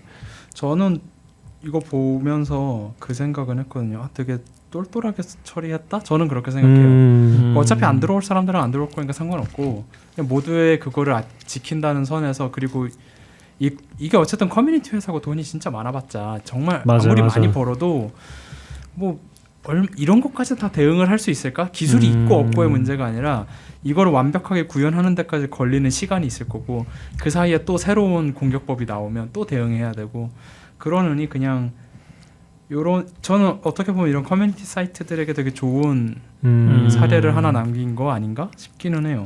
저는 얌얌님이 되게 중요한 포인트 짚어주신 것 같은데, 제가 생각할 때 공감하는 부분은 그런 것 같아요.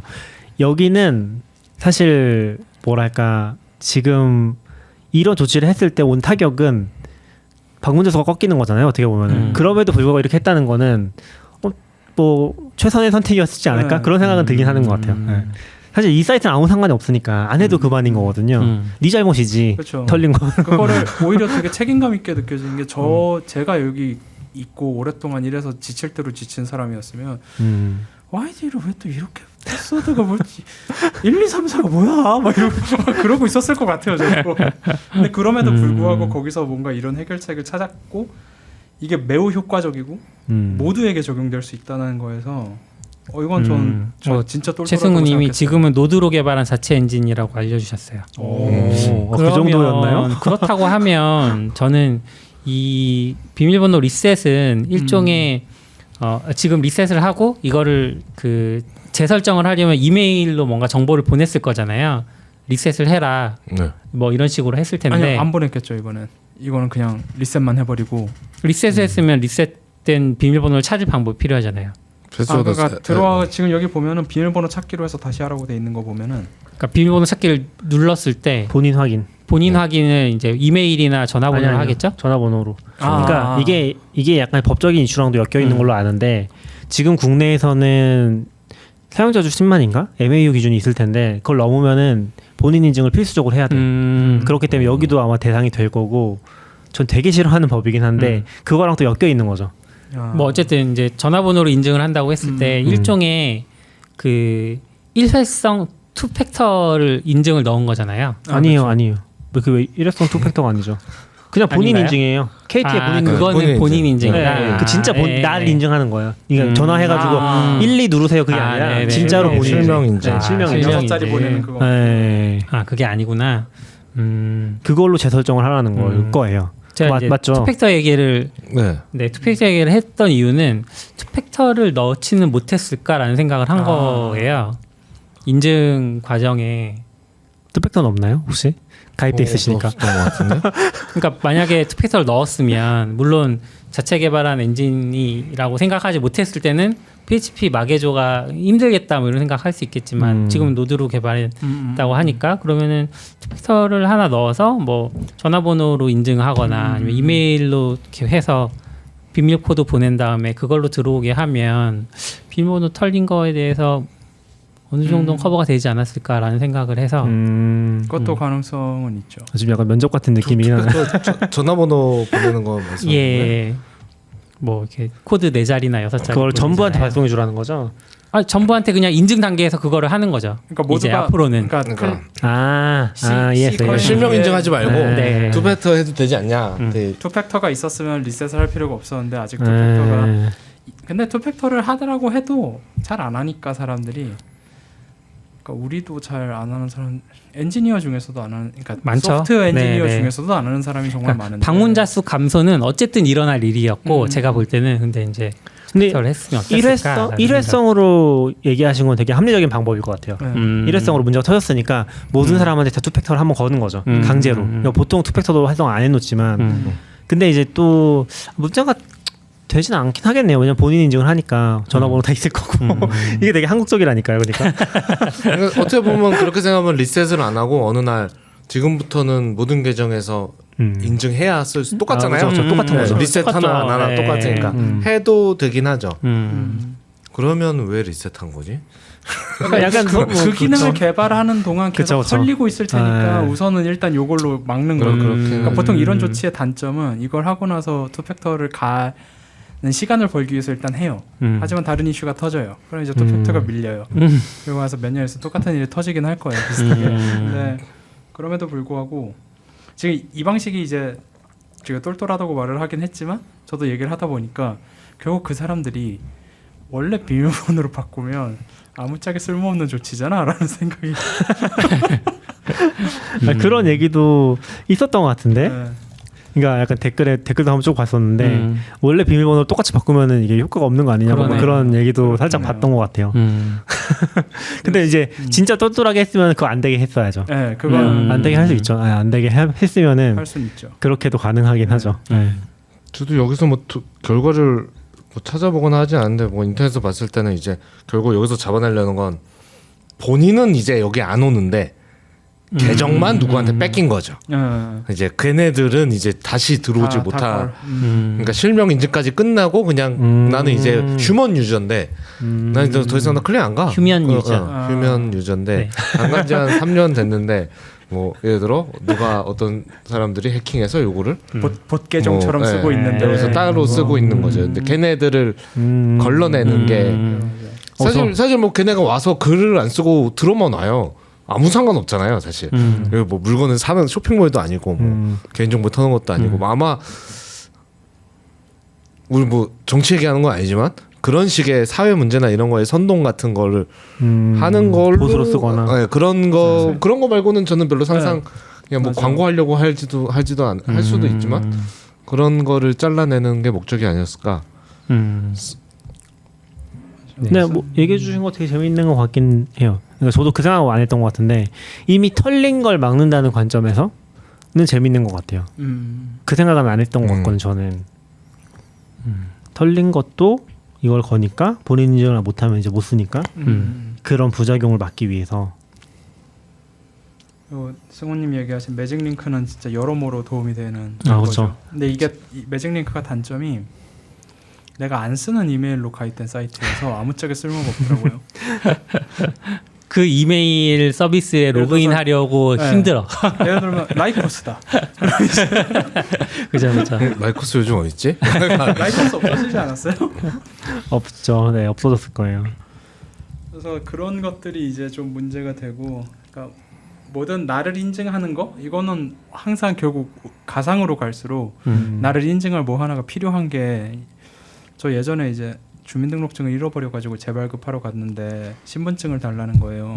주민등록증을 잃어버렸는데 신분증이 하나도 없는데 중학교 때 학생증을 어떻게 찾아서 가지고 갔더니 그걸로 또 되더라고요. 그러니까 근데 이제 뭐 지문도 있고 뭐 원래 등본도 있고 뭐 있고 하니 가족관계 증명서든 뭐든 뭔가 방법은 있을 텐데 뭐든 하나가 더 있어야. 맞아요. 뭐든 하나가 더 있어야 돼. 그게 사실 서비스 만드는 입장에서도 되게 어려운 것 같아요. 약간 처음에 서비스를 런치하면 사람 한 명 한 명 들어오는 게 너무 소중하니까 이메일 허들을 넣어? 이메일 인증까지 해야 쓸 수 있다고?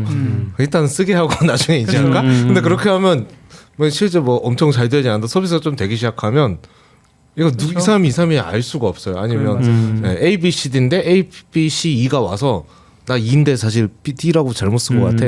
바꿔줘. 그걸 어떻게 바꿔주지? 바꿔줄 수 있나? 바꿔줘도 되나? 막 이런 생각을. 그리고 엔지니어로서 예측을 하는 게 있잖아요. 우리 회사가 라이코스보다 먼저 망할 거야. 이런 게 이런 믿음을 갖고 이제 이메일을 쓰는 건데 그 이메일 회사가 망한다는 상상을 다들 안 하고 있다가 실제로 망하는 걸 몇 개 보니까 이메일도 좀 의미 없어질 때가 가끔씩은 있고 좀 그런 게 있죠. 그래서 가끔 애플 아이디로 그 이메일 숨겨서 가입한 사이트들 저는 그거 종종 쓴 다음에 뭐 탈퇴하면 이메일 지우고 뭐 이런 걸 하는데 그게 되게 좋다라는 생각을 하면서도 야 애플이 망하면 난 끝인가 이런 생각이 들어. 그런 게 어렵긴 하죠. 근데 저는 아무튼 요거를 보면서 저는 오히려 좀 사이트 운영자 관점으로는 별로 생각 안 하는 것 같고 그건 사용자. 그렇죠. 사용자 관점에서 뭘 하면은 이런 데서 좀 더 안전할 수 있을까라는 거를 뭐 얘기해보면 좋지 않을까라는 생각을 했었어요. 그러니까 요거에 대한 어떤 원리라고 해야 되나? 이 공격이 발생하는 요 원리를 일단 잘 모를 것 같아서 그 컨셉을 알면 좋겠다라는 게 하나가 있고, 그러니까 이게 그럴 수 있어요. 엔지니어면 이 정도는 당연히 알 수 있을 것 같잖아요. 근데 뭐 사실 잘 몰라요. 진짜 야매로 배우신 분들은 패스워드랑 아이디랑 이제 그냥 DB에다가 올려서 쓸 수도 있어요. 그런 경우는 아직 많을 거예요. 처음엔 네. 그렇죠. 그리고 제가 여기 뭐 네이버도 계셨던 것 같은데 네이버 얘기도 재미있게 들었던 것 중에 하나가 그 검색 엔진에 대한 이렇게 검색에서 인덱싱을 해서 검색을 하는 거잖아요. 근데 그거를 모르는 엔진도 되게 많다고. MySQL에서 라이크 걸어서 검색하는 거냐.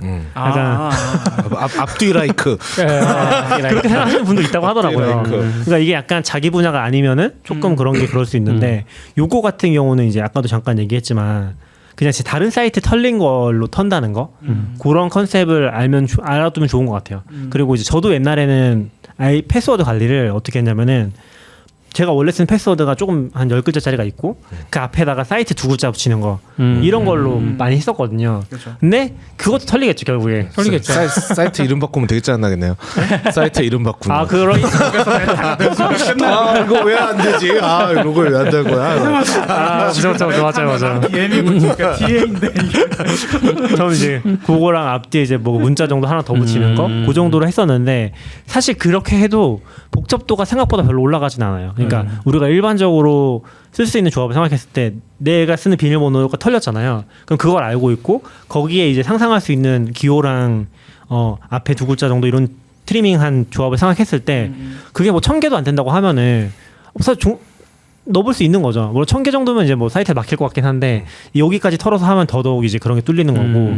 그러니까 뚫리는 것도 또 두 가지가 있는데 이 사이트에 DB를 털어다가 계속 이제 조합을 넣어가지고 터는 방법이 있고 보통 그거. 네, 보통은 그거니까 이제 회수 제한도 없잖아요. 근데 거기서 1000번이면은 그냥 그건 뚫린 거나 마찬가지인 그건 거죠. 뚫린 거죠. 네, 그건 뚫린 거나 마찬가지인 거고. 근데 이제 그렇지 않고 이제 사이트에서 직접 공격하는 경우는 그나마 괜찮은 경우인 것 같긴 한데 여기도 뭐 그런 제한이 잘 안 걸려 있다 그러면은 뭐 뚫릴 가능성이 굉장히 높은 거죠.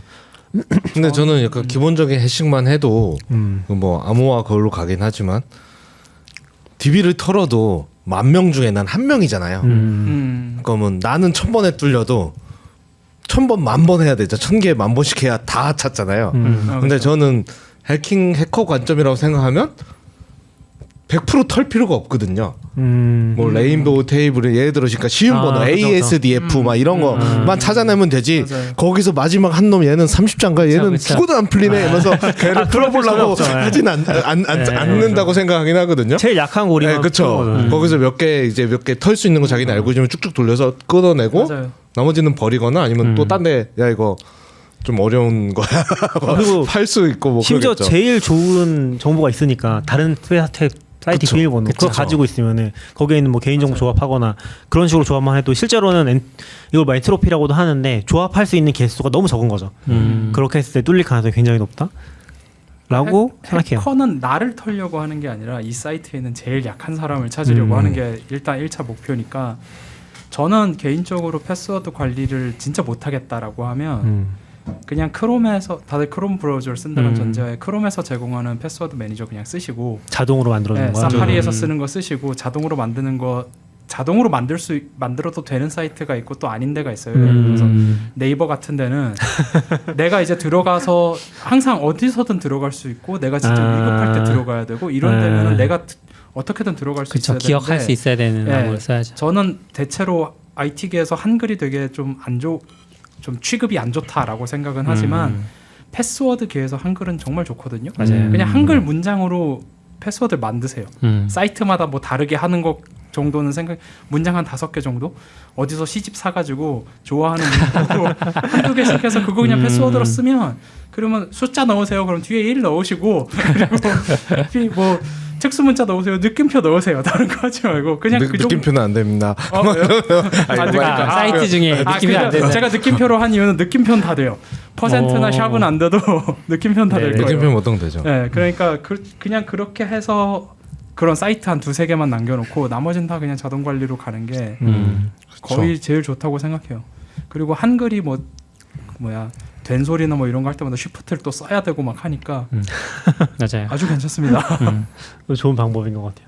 최승우님이 애플도 있고 뭐 MS도 맞아. 있을 텐데 이제 아이디 패스워드 필요 없는 FIDO 그 표준을 패스키 좀 뭐 이런 이름으로 피도는 있죠. 피도는 있고 사실 그 글 봐도 이해 못했는데 네. 피도는 지금도 있고 이제 패스워드 리스 뭐 해가지고 하겠다는데 이게 어떻게 하겠다는 저도 건지 이해는 안 잘- 가더라고요. 네, 근데 그럴 것 그런 같지만. 컨셉은 모든 사이트에 쓸 수 있는 방식인 거예요? 지금 이게 표준으로 이제 올라왔고 표준이 그래서 되면. MS, 애플 뭐 하지만 페이스북 이렇게 흔히 빠지지 않는 기업들 있잖아요. 네, 그런 네, 쪽 네. 얘기 나올 때마다 그쪽이 이제 다 일로 넘어가겠다 하고는 하는 중이기는 해요. 시모 커뮤니티는 아닌 거죠? 네? 예를 들면 시모 커뮤니티에서 그런 걸 쓸 수 있는 거예요? 시모? 아 그거 여기서 문제가 안 되죠. 그러니까요. 저는 이제 안 어차피 되죠. 이제 그게 네. 일단은 대부분이 PC를 가지고 있다고 생각했을 때 그러니까 아마 생체 인증일 텐데 패스워드 그거밖에 없잖아요. 기계가 없잖아요. 나중에 또 미래가 되면 모르겠는데 뭐 지문 인식이든 얼굴 인식이든 맥은 지문인 이젠 다 되니까 뭐. 근데 그 문제는 없는데. 사이트에서 지원해줘야 되는 게 아니냐는 거. 그쵸 사이트에 주는. 근데 지금도 보면은 지문 인식을 하면 저장되어 있는 비밀번호가 들어가는 방식이긴 그쵸. 하니까 그렇게 하면 할 수 있죠. 뭔가 다른 뭐가 있는 것 같은데 저도 그냥 이런 새로운 암호 관리 체계구나까지만 읽고 그냥 뭔지 아예 체크를 안 해봤거든요. 근데 거기서 구현은 아마 해야 되겠죠. 구현 안 되고 될 리는 없으니까. 근데 네. 막 전에 구글 글 봤을 때는 일단은 최초에 한번 세팅은 해야 되지만 하면 내가 폰이 있으면 새 컴퓨터에서도 로그인을 할 수 있고 한번 로그인하고 나면 내 폰이 뭐 그런 식이었던 건 없어도 없어도 되면 뭐야 약간 이런 기분이긴 했는데 이게 도대체 뭐 어떻게 맥 뺏기면 끝인 거죠. 그래 맥 뚫린 거 뺏기면. 아니야? 약간 이런 생각도 그런 살짝 느낌이죠. 들었지만 어쨌거나 뭐 그런 식의 막 된다고 돼 있어서 사실 뭐 폰으로 이렇게 하면 제일 걱정되는 거는 그러니까 저는 지금은 이제 폰도 쓰고 패드도 쓰고 이렇게 장비가 맥도 여러 대고 하니까 지금은 없는데 옛날에는 막 이렇게 편하다가 갑자기 폰이 부셔지거나 잊어버리면 맞아요. 이제 인증을 못하네? 네. 갑자기 이런 맞아요. 때가 맞아요. 갑자기 패닉이 올 때가 있거든요. 네. 네. 그래서 여러 대 있으면 다행이다. 여기도 있네. 뭐 이렇게 되는데 그 이제 그런 거가 했는데 거기 설명에는 새 폰을 교체해도 뭐 된다 뭐 이런 식으로 돼 있는데 이제 모든 사람이 디바이스 두세 개씩 가지고 있는 건 아니니까. 그렇죠. 네. 사실 그게 제일 문제죠. 디바이스 하나가 모든 거를 열어줄 수 있다라는 건 요거 하나 없어지면 난 이제 존재하지 않는 사람이 될 수 있는 그런 게 되니까. 저도 브라우저의 그 패스워드 제한 같은 게 크롬 같은 데 들어간 거 전 너무 좋은 거 네. 같다고 생각하고 또 요즘은 또 PC보다는 좀 모바일이니까 아이폰 같은 거 아이폰에도 다 네, 키체인 맞아요. 있잖아요. 저도 옛날에는 부모님 몇 개 계정 같은 거는 제가 관리를 하고 있었거든요. 맞아요. 왜냐하면 로그인을 내가 해드려서 뭘 해드려야 되니까 맨날 내가 리셋하고 적어놓고 근데 나도 까먹죠. 내가 쓰는 계정이 아니니까. 근데 몇 년 전부터 저희 부모님이 다 아이폰을 쓰셔서 그걸 다 이제 키체인을 알려드리고 할 때마다 최대한 저장해 놓으니까 처음엔 안 그랬는데 한 이제 몇 년 지나니까 이제 좀 편한 것 같아요. 폰에서도 로그인할 때 여기 다 있네. 맞아요. 여기 다 있네. 아니면 한번 리셋할 때 세이브 해드리면 다음에 제가 와서도 편하니까 사실 그거만 돼도 훨씬 편한 것 같아요. 그 아이클라우드 키체인에는 2FA도 추가됐어요. 그래요? 그냥 원 패스워드처럼 쓰는데 거의 지장 없는. 다만 이제 원 패스워드만큼 잘 돼 사이트 인식이 좀 원 패스워드만큼 잘 돼 있지 않아서 그렇지 쓰는 데는 지장 없는. 그렇죠. 좋은 정보가 많이 나오는. 수첩에 막 패스워드 있어. 사이트랑 패스워드. 맞아. 야 이게 그쵸, 몇 그쵸. 페이지 패스워드. 막 이러면서 아버지 이거 비밀번호 뭐예요? 막 그러면 수첩을 막 하고 야 이것만 더 애플? 입력해봐. 아니요 이거 그거 아니고요. 애플닷컴 말가 애플 사이트에 설명하기 힘들어, 이거. 아이클라우드 계정이 따로 있는데 그거 말고 뭐 이러고. 그거 얘기하시니까 넘긴다고 얘기하시니까 그거 생각나네요. 옛날에 심시티 2000에서 그 정품 인증할 때 네. 매뉴얼에서 뜨거든요. 몇 페이지 몇 번째 맞아. 번째 정말요? 단어를 쓰십시오. 페르시아 왕자도 그런 식이었어요. 매뉴얼 몇 페이지에 몇 번째 줄에 있는 몇 번째 단어의 첫 글자가 떠 있는 물약을 마셔야 돼요. 어렵다. 그렇네요. 그러면 매뉴얼을 다 넣진 않았고 실제로 패스워드는 한 100개에서 200개 글자였던 것 같아요. 그러면 로컬라이제이션 할 때는 그것도 바꾸나요? 근데 저는 그게 너무 아니요, 신기해요. 그때 당시에는 한글 게임이라는 게 존재하지 않았고. 그러니까 매뉴얼도 영문으로 줘요? 심시티는 한글이었어요. 심시티 2000 한글이었고. 심시티는 모르겠는데 그때 페르시아 왕자는 페르시아 왕자는 한국에 일단 수입도 아마 안 됐던 걸로 기억하는데 84년인가 6년인가 그때 게임이니까. 저는 지금도 신기한 게 그 로컬라이제이션 돼 있었어요. 그러니까. 야, 이 페이지 아닌데 약간 이러면 되게 당황스럽잖아요. 근데 아마 그렇게 했겠죠. 그냥 해시로 한 100개 정도 만들어 놓고 직접 썼겠죠. 매뉴얼 뽑은 다음에 그냥 해시로 이렇게 해가지고 하지 않았을까요? 그 전체를 넣은 건 아니고. 불법 복제 방지로 그런 거 되게 많이 했죠. 아무튼 갑자기 그게 생각이 났어요. 넘기면서 막 써놓고 사든다고 하시니까. 그때는 진짜 그러시네요. 지금은 사실 그냥 트위터에 3페이지 두 번째 뭐예요? 그러면 뭐예요 막 해줄 텐데 인터넷이 없던 시절. 그때는 심지어 그때는 한국에서는 복사기도 흔치 않아가지고 매뉴얼 복사도 못해서 그때 되게 힘들었어요. 뭔가 그런 그렇죠. 불법 복제가 돌긴 돌았는데 그런 게 있으면 어떻게 잘 못하는? 맞아요. 지금 약간 제 생각에는 아웃사이더님은 지금 해도 될 것 같은데 지금 심시티 2000 하려고 하는데 요거 보시면 사람들이 막 써줄 것 같아요. 그래서 써줄 거예요. 근데 진짜 지금 생각하면 그런 게 뭐가 안전이야 할 텐데 그 당시에는 내 주위에 친구가 없으면 그쵸. 못하는 거잖아요. 그리고 그때 매뉴얼 중에서 그 패스워드만 따로 있는 이제 그런 게임들도 있었고 그건 또 이제 복사 방지를 또 하려고 마젠타색으로 쫙 처리해버려가지고 맞아요. 복사하면 아무것도 안 나오고 이런 처리도 해놓고. 생각해 보니까 그런 게임들은 전부 다 아주 대중적인 게임이 될 거라고 기대를 안 했나 봐요. 심시티는 대중적이지 아주 않았나요? 대중적인 게임이라고 하면 내 친구가 그 암호를 알고 있을 확률이 굉장히 높아지는 거잖아요. 그렇죠. 근데 그때는 기본적으로 복사를 할 거라는 전제고 하지만 이 매뉴얼을 가지고 있지 않으면 그렇죠. 그 순간은 못 해야 된다. 이 정도에서 이제 그 만족했던 정도요. 거겠죠. 그렇죠. 그때 당시에 10만 장만 팔려도 대박이었어요. 그냥 옆집에 정품 사용자 있으면 어쩔 수 없다 같은 느낌 아니었어요? 그 정도는 어쩔 수 없지. 어떻게 그것까지 잡니? 그래서 그 플스 3 처음 이제 나왔을 플스 4 처음 나왔을 때 친구와 게임을 공유하는 방법 하면서 이제 디스크를 옆에 주는 그런 광고가 나고 액박이 그거 맞겠다고 중고거래 맞겠다고 했을 때 그거에 대한 반대 광고를 플스가 했던 건데 소니가 그런 그냥 약간 그런 패키지는 그런 거를 일단 허용하는 분위기 속에서 불법 복제가 이제 최소한 자기들끼리 거래는 막을 수 없던 시절이었던 거죠. 지금도 되게 얘기가 좀 딴 데로 흐르긴 하는데 지금도 되게 저 이번 최근에 플레이스테이션을 샀거든요. 5요? 5. 근데 플레이스테이션 사면서도 얘네는 진짜 저는 근데 닌텐도나 소니의 게임을 보면 게임은 진짜 잘 만든다 생각이 들거든요. 어떻게 이런 걸 만들지라는 생각이 너무 드는데 근데 얘네는 플레이스테이션을 디스크 에디션이나 디지털 에디션으로 만들어놨어. 그걸 보면서 그게 무슨 말이에요? 뭘 하고 싶은 거 그 이해 안 되시죠? ODD를 넣을 수 있는 버전이 있고요. ODD라 하면 광학 디스크를 넣을 수 있는 블루레이를 넣을 수 네네. 있는 버전이 있고 그 드라이브가 없는 애가 있어요. 네. 그러니까 무조건 다운로드를 받아야만 게임을 할 수 있는. 네. 근데 참고로 ODD는 그냥 이거를 내가 샀다는 걸 인증하기 위한 거고 실제로 다운로드 받아서 돌아가거든요. 거기 안 들어 있어요. 많은 경우는 들어있는 다운로드 거 아니에요? 받아서 하기도 하는데 게임 자체를 사면 이제 그걸 넣어서 하는 경우도 있어요.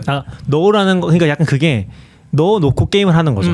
그게 약간 그게 정품인지 같은 느낌인 거예요? 느낌이 드는 거. 이게 차이가 뭐냐면 예를 들어서 제가 디스크 버전을 샀어요. 그럼 그걸로 설치를 했으면 얘를 실행하려면 디스크를 꼭 넣어야 돼요. 나는 이걸로 했다라는 거예요. 근데 디지털 버전을 샀으면 그게 없어도 되는 거죠. 근데 여기서 중요한 차이가 뭐냐면 이거 약간 전자책에서도 비슷한 건데 저는 책을 종이로 사면 중고로 팔 수 있어요. 맞아요. 근데 전자책은 사면 중고로 못 팔잖아요. 저것 때문에 디스크 그런 게임은 거예요. 사면 중고로 팔 수 있어요. 그러니까 디스크를 넣어야만 돌아가게 하는 거예요. 그래서 저는 거기서 소니가 진짜 얘네는 아직 멀었구나라고 느낀 게 뭐냐면 디지털 에디션만 만들어야지. 아니요. 그거는 안 됩니다. 그거는 제가 강력하게 반대하는 게 일단 재미없는 게임을 샀으면 다시 팔아야 되고요. 그리고 저도 동의해요. 블루레이로 영화를 보려면 디스크 에디션이 있어야 돼요. 그리고 이게 약간 게이머들의 여태까지 해오던 그게 있어서 그러니까. 네, 저도 스위치를 그냥 누가 이렇게 하면 남의 거 이렇게 하면 해봤지 스위치를 직접 이렇게 만져서 네네. 할 때가 없었는데 처음 이게 누가 스위치를 사서 같이 봤는데 가니까 말한 것처럼 그건 칩이죠. 칩도 조그맣게. 있고 다운로드가 있는 거예요. 네. 다운로드가 좀 싸. 그렇죠. 좀 싸죠. 맞아요. 그럼 칩을 왜 사는 거지? 팔기 위해서. 아무리 해도 모르는 거예요. 우리 형한테 전화했어. 형, 왜 이걸 산 거야? 이걸 사야 될 이유가 도대체 뭐가 있는 거지?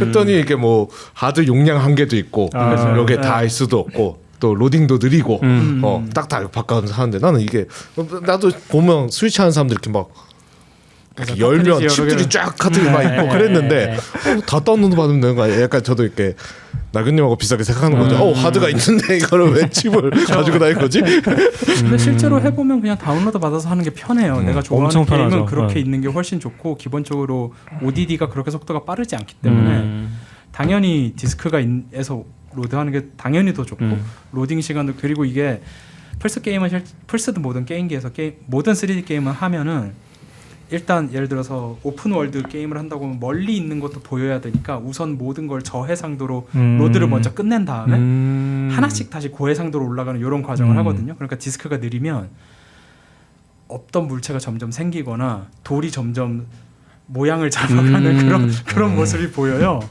그래서 그런 게 약간 게임의 경험을 좀 망치는 경우도 있거든요. 저건 뭐지?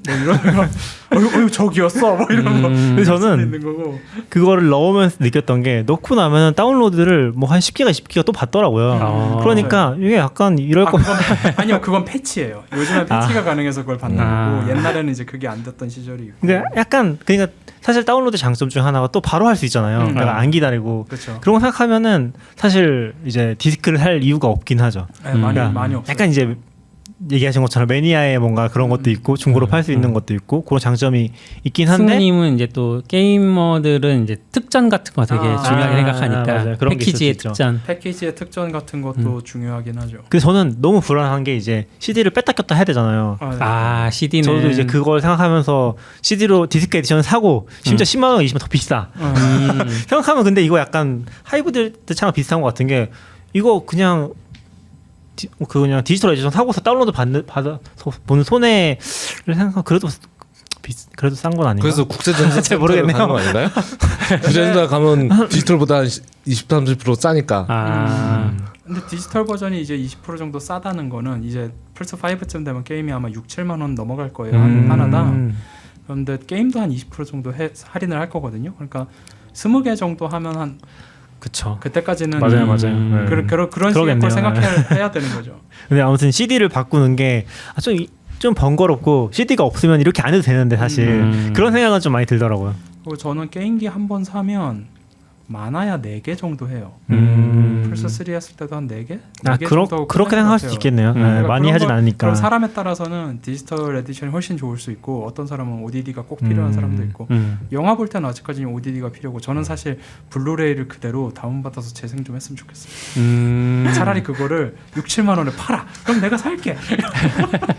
왜 그걸 자꾸 막 2기가로 줄여가지고 그러니까 2기가로 줄인 게 싫은 게 아니라 2기가로 그렇게 옵티마이즈된 버전도 필요하지만 가끔은 진짜 막 사치 부리면서 60기가짜리를 그대로 보고 싶은 날이 있는데 다릅니까? 느껴집니까?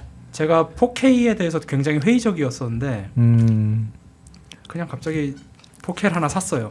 그리고 코덱이랑 이런 거 쭉 해봤어요. 그랬더니 이게 컬러 스페이스가 이제 8비트에서 10비트로 늘어났더라고요. 그래서 이게 뭐 큰 차이 있겠어? 하고 나서 틀었는데 이런 나 색감이 많이 다르네? 그러니까 해상도 제 입장에서 해상도는 중요하지 않았다고 생각했던 게 헐리우드 영화는 기본적으로 다 2K로 찍어요. CG를 4K를 하면 비용이 너무 많이 들기 때문에 모든 예전에도 계속 주장하는 거긴 하지만 일단 2K로 찍어요. 그러니까 4K가 계속 필요 없다라고 전 주장을 해왔어요. 근데 4K가 컬러 스페이스를 늘려버렸기 때문에 색감이 확실하게 달라요. 그래서 영화 보면은 주변에 배경에 붉은 게 많으면 사람도 붉어 보이거든요. 그러니까 색이 부족하니까 옛날에 이제 256 컬러로 모든 걸 표현하려고 할 때 이제 막 색이 한쪽으로 치우치는 막 그런 거랑 비슷한 거예요. 근데 10비트가 되면서 그게 확 줄어드는 거죠. 그러면서 훨씬 원래 색감이 보이고 해서 좀 의미가 있었어요. 요건 다음에 한번 또 기회가 되면 좋아요. 네. 재미있는 얘기 너무 얘기가 생각 같긴 해서 네. 어쨌건 뭐 플스 얘기도 다음에 한번 또 해보면 좋을 것 같고 뭐 조금 방금 전에 나왔던 얘기들 중에 전 좋았던 게 뭐 사파리나 크롬 얘기도 되게 좋은 것 같아요. 왜냐면 저는 이제 얘기를 하면서 꼭 원패스워드를 쓰시라. 근데 2년 전쯤에 낙교님이 브라우저 패스워드가 해킹당한 얘기하면서 브라우저가 제공하는 패스워드 매니저 쓰지 말라 이런 얘기를 우리가 나눴던 적이 있거든요. 기억나세요? 기억나진 않아요. 근데 그 이후로 브라우저 패스워드 매니저들이 엄청 발전을 한 거예요. 그 라스트 패스가 해킹당했던 거 아니에요? 브라우저 쪽도 뭔가 있었어요? 취약하다 뭐 이런 얘기들이 있었어요. 네네. 근데 이제 지금은 굉장히 믿을만하고 어지간한 오픈소스보다는 오히려 브라우저 쪽이 나을 거니까. 그리고 브라우저 간에 공유도 잘 되잖아요. 그렇죠. 내가 데스크탑에서 크롬 쓰고 모바일에서 크롬 쓰면 연동도 잘 되니까. 그리고 이거는 사실 아까 그 사이트에서 내가 제일 약한 고리가 되지 않기 위해 쓰는 거니까 그냥 나를 지키는 최소한의 수준? 돈 하나도 안 드는? 그거인 것 같아요. 맞아요. 그렇기도 하고 그런 거는 있지만 저도 그냥 이젠 쓰지만 이제 어쨌거나 거대 집중소가 생긴 거잖아요. 원패스워드. 원패스워드만 뚫으면 돼. 약간 이런 게 생기잖아요. 왜냐면 그게 거대해질수록 공격 타겟이 되니까. 그쵸. 저는 6까지는 뭐 걔네도 돈 벌려니까 어쩔 수 없었던 것 같은데 드랍박스에 놓고 싱크 썼거든요. 그러면 이제 제 기준에 이거죠. 둘 다 틀려야 돼. 원패스워드, 패스워드도 틀려야 되지만 드랍박스도 해서 8까지 털려야 아니면 내 컴퓨터가 털리거나 두 개가 동시에 털렸을 때만 하니까 기분 느낌상 조금 더 안전하지 않나? 약간 이런 거. 그리고 내 거 하나 털라고 뭐 그렇게 열심히 들어오겠어? 같은 생각. 이런 생각이 있었기 때문에 그렇게 했는데 이제는 제가 아무리 물론 걔네도 한 번 하면 회사 망할 테니까 엄청 신경 쓰겠지만 뭐 이게 또 창가 방패인데 아마 분명히 저기 가면 저거만 뚫으면 진짜 우리가 라는 생각을 원패스워드에서는 이제 개인별로 볼트를 만들어 주잖아요. 네. 그 볼트에 대한 암호 그것도 따로 뭔가를 하죠. 다 따로따로 적용하는 느낌도 있거든요. 그쵸. 그건 제 당연히 볼트를 따로 따로 하겠죠. 하죠. 원 패스워드 본사가 털린다 하더라도 그러니까 개개인별로 그런 식으로 또 하죠. 따로 거기서 털려도 이건 못 풀게 같은 그쵸. 어떤 네. 메커니즘들을 그런 해놨을 거라고 느낌들도 생각하는데 일단 뭐 DB도 그렇잖아요. DB 암호화에 해놨지만 DB 통째 누가 가져갔어. 그러면 평생 걸려서라도 패스워드 어쨌든. 리셋하고 뭐 이런 거를 하잖아요. 우리도 신경이 쓰이고. 근데 만약에 볼트를 파일로 암호화돼 있지만 다 가져갔으면 보통 우리가 그런 걸 유출이라고 하지 않나요? 그것도 유출이라고 하죠. 네, 플레인으로만 네. 돼야 유출은 사실 아니니까. 제일 유저들이 경계해야 될 게 얘네 DB 털렸어. 그렇죠. 이거죠. 네. DB를 맞아요. 털었다는 거는 시간이 걸리지언정 내 패스워드는 끝났다는 거니까. 심지어 이게 되게 중요한 게 내가 입력한 패스워드가 아닌 걸로도 내 패스워드를 맞출 수 있어요. 결국은 약간 해시 암호화 기반이니까 기본적으로 없다고는 하는데 기본적으로 확률이 낮긴 하지만 존재할 수 우연히 있죠. 있을 수 네. 있는 거잖아요. 그러니까 내 패스워드가 아닌 걸로도 내 패스워드를 맞출 수 있는 그런 게 또 있다 보니까 근데 저는 어쨌건 약간 이제 좀 결론으로 넘어가 보면 제일 중요한 거는 어쨌건 거기에 돌아가는 메커니즘을 알고 있으면 되게 좋다. 야, 어떻게 뚫리는 건지 하는 거랑 그게 중요한 거는 모든 사이트에 패스워드 다르게 써야 된다. 맞아요. 라는 게 핵심인 것 같아요. 그 핵심이고 그런 것들을 그러니까 크롬이나 사파리 해준다는 것도 자동 생성이라는 게 그런 컨셉인 거잖아요. 이게 쉽고 어렵고 떠나서 그리고 사실 여기 또 하나 보태면은 이게 규칙이 많아질수록 힘들어지긴 하는데 패스워드를 길게 써야 돼요. 맞아요. 그러니까 최소한 무작위 문자로 하면 40자 이상은 쓰는 게 좋고 44비츠. 그건 좀 다르긴 한데 그 아무튼 그렇게 하거나 단어들의 조합을 좀 길게 하는 게 좋긴 하거든요. 그러니까 최근에 원패스워드도 단어 조합을 지원을 해줘요. 근데 단어 조합을 10단어까지는 지원해 주거든요. 그럼 보통 잘 안 되긴 하더라고요. 해외 사이트들조차도 100자 넘으면 그건 좀 안 된다고 하는 데가 좀 있던데 근데 그렇게까지 했을 때는 거의 뭐 무작위로 뚫는 건 거의 불가능한 수준이고 그렇게까지 안 해도 그냥 4-5단어만 해도 굉장히 높은 수준이기 때문에 그런 컨셉만 알아도 그러니까 어차피 그 단어라는 것조차도 모르잖아요 처음에는. 그쵸. 그렇기 때문에 단어 조합이라든지 무작위 문자를 길게 한다든지 그렇게만 해도 기본적으로는 굉장히 좀 안전하다. 그리고 CP님의 조언을 좀 빌리자면은 짧아도 괜찮은데 짧게 쓰려면 무조건 2팩터랑 같이 써야 된다. 그게 왜냐면 길게 쓰면 좀 힘들 때가 있거든요. 리디북스에서 로그인할 때 이럴 때 저는 실제로 그거를 뭐 그때 리디북스 리디 페이퍼 이런 거 때 그렇겠다. 리디페이퍼 TV에서 입력해야 될 때 리모컨으로 부들부들 이거 비번 바꾸고 올까? 막 이런 생각. 실제로 바꾸기도 했습니다. 60자 이런 애들이 몇 개 있는데 저도 이제 와씨 이걸 입력하자면 할까 말까. 그럴 때 이제 핸드폰에서 QR 찍어라 뭐 이런 거 해주면 좋죠. 그런 거 잘하는데 저도 요즘은 간편 인증이 많아져서 괜찮은데 한때는 제가 신경 쓰는 사이트 중에 공인인증서가 패스워드가 제일 쉬웠어요. 왜냐면 이거 맨날 치는데 너무 힘들어. 너무 힘들어. 키보드 배치도 계속 바꿔. 그렇죠. 맞아. 너무 힘들어가지고 이제 타이핑하기 쉽게 제일 이렇게. 약한 골이었어. 그렇죠. 공인인증서가 제일 약한 거리예요. 사실 그런 키보드가 전 좋은 것 같진 않아요. 물론 그게 이제 예전에 NSA인가 그 미국 걔네들이 뭐 보안 취약 알고 있었는데 안 알려준 것 때문에 의외로 그게 효과가 있었을 수 있다는 얘기도 있었지만 그럼에도 불구하고 그건 진짜 예외적인 케이스라고 저는 생각하고 그러니까 그래서 사람한테 어려운 게 보안이 좋은 게 아닌데 맞아요. 사람한테 어렵게 만들려고 하니까 그러니까 기계가 보안을 뚫는 세상에서 사람한테 어려운 건 아무 의미가 없는 거잖아요. 기계한테 어려워야 되는 건데 그래서 한글이 아까 전에 괜찮다고 한 게 걔네가 쓰는 워드북이 영어밖에 없어요. 맞아요. 한글은 단어를 안 쓰니까. 그리고 저는 이제 그런 관점에서는 되게 좋다고 생각하는 게 드보락 쓰기 때문에 드보락이지만 결국 영어 쓰는 거 아닙니까? 드보락으로 한글을 찍어 세 번씩 드보락 한글이면 진짜 그럴 수 있겠다. 그런 조합에 안 걸릴 수는 있지 않을까? 뭐 별로 중요한 건 아니긴 한데. 근데 요즘 드보락 써볼까라는 생각이 자꾸 불쑥. 그래요? 때가 드보락 있어요. 좋습니다. 근데 드보락이 힘든 거는 한글 사용자한테 좀 힘들어요. 혹시 아시나요? 예전에 한번 설명. 기호 위치가 달라가지고 그게 조금 힘들긴 한데 뭐 저는 뭐. 근데 어차피 3번씩 쓰면 또 몇 개 기호가 바뀌기 때문에. 3번씩도 쓰시나요? 3번씩도 쓰다가 아이패드가 3번씩을 지원을 안 해서 2번씩으로 잠깐 다시 돌아왔는데 3번씩 쓰면 좀 재미는 있어요. 약간 피아노 치는 느낌이라고 해야 되나? 오른손에서 왼쪽으로 계속 글자가 흘러가는 느낌이 있어서 키보드 3번씩은 치는 안 재미가 써봤어요. 네, 벌써 1시간 반 정도가 우리가 돼서 네, 오늘 1시간 반이나 됐어요. 네, 네. 그러네요. 10시네요. 엄청. 기나긴 네, 다 얘기한 터널의 건가? 끝을 다 얘기한 건지 모르겠는데 네. 아무 주제도 안 적어놨던 잡담에 30분 까먹고 시작했어요. 이게 주제가 없으니까 이런 거예요. 아 여러분 원패스워드 쓰세요. 네, 원패스워드는 좋았습니다. 네, 네. 원패스워드. 돈의 가치를 하죠. 네, 그러니까 저는 아니, 이게 원패스 꼭 원패스 아니어도 돼요. 뭐 라스트 패스. 아, 맞아요. 네. 오픈 소스도 몇 개 있고. 아니, 요즘은 오픈 소스도 앱까지 다 만들면서 아, 오픈 소스 맞아요. 하더라고요. 저는 좀 얘기를 하고 싶은 게 뭐냐면 이게 대부분의 사람들은 잘 모르고 신경 잘 안 쓰거든요. 그나마 IT 쪽에 있는 분들이야 이런 거 좀 써야겠다고 생각하는데 아마 나실 거예요. 아까 부모님 관리해 주신다고도 하셨는데 그거 어떻게 할 수 없잖아요. 되게 근데 생각하면 이게 진짜 심각한데 그죠. 그런 생각 들 때가 있잖아요. 그래서 조금은 그렇게 알고 같이 퍼뜨리면 좋지 않을까라고 생각합니다. 아무튼 생각나면 공인인증서 비밀번호는 바꿔요. 네. 아직도 있더라고요. 안 쓰는데 많아지긴 했는데 가끔 써야 돼가지고. 그 키보드 레이아웃 바뀌는 곳에만 쓰는 패스워드가 있는데 아. 그거는 한 2, 3년에 한 번씩 바꾸고 있거든요. 음. 좀 지났어요. 저도 그게 제일 무섭긴 하네요.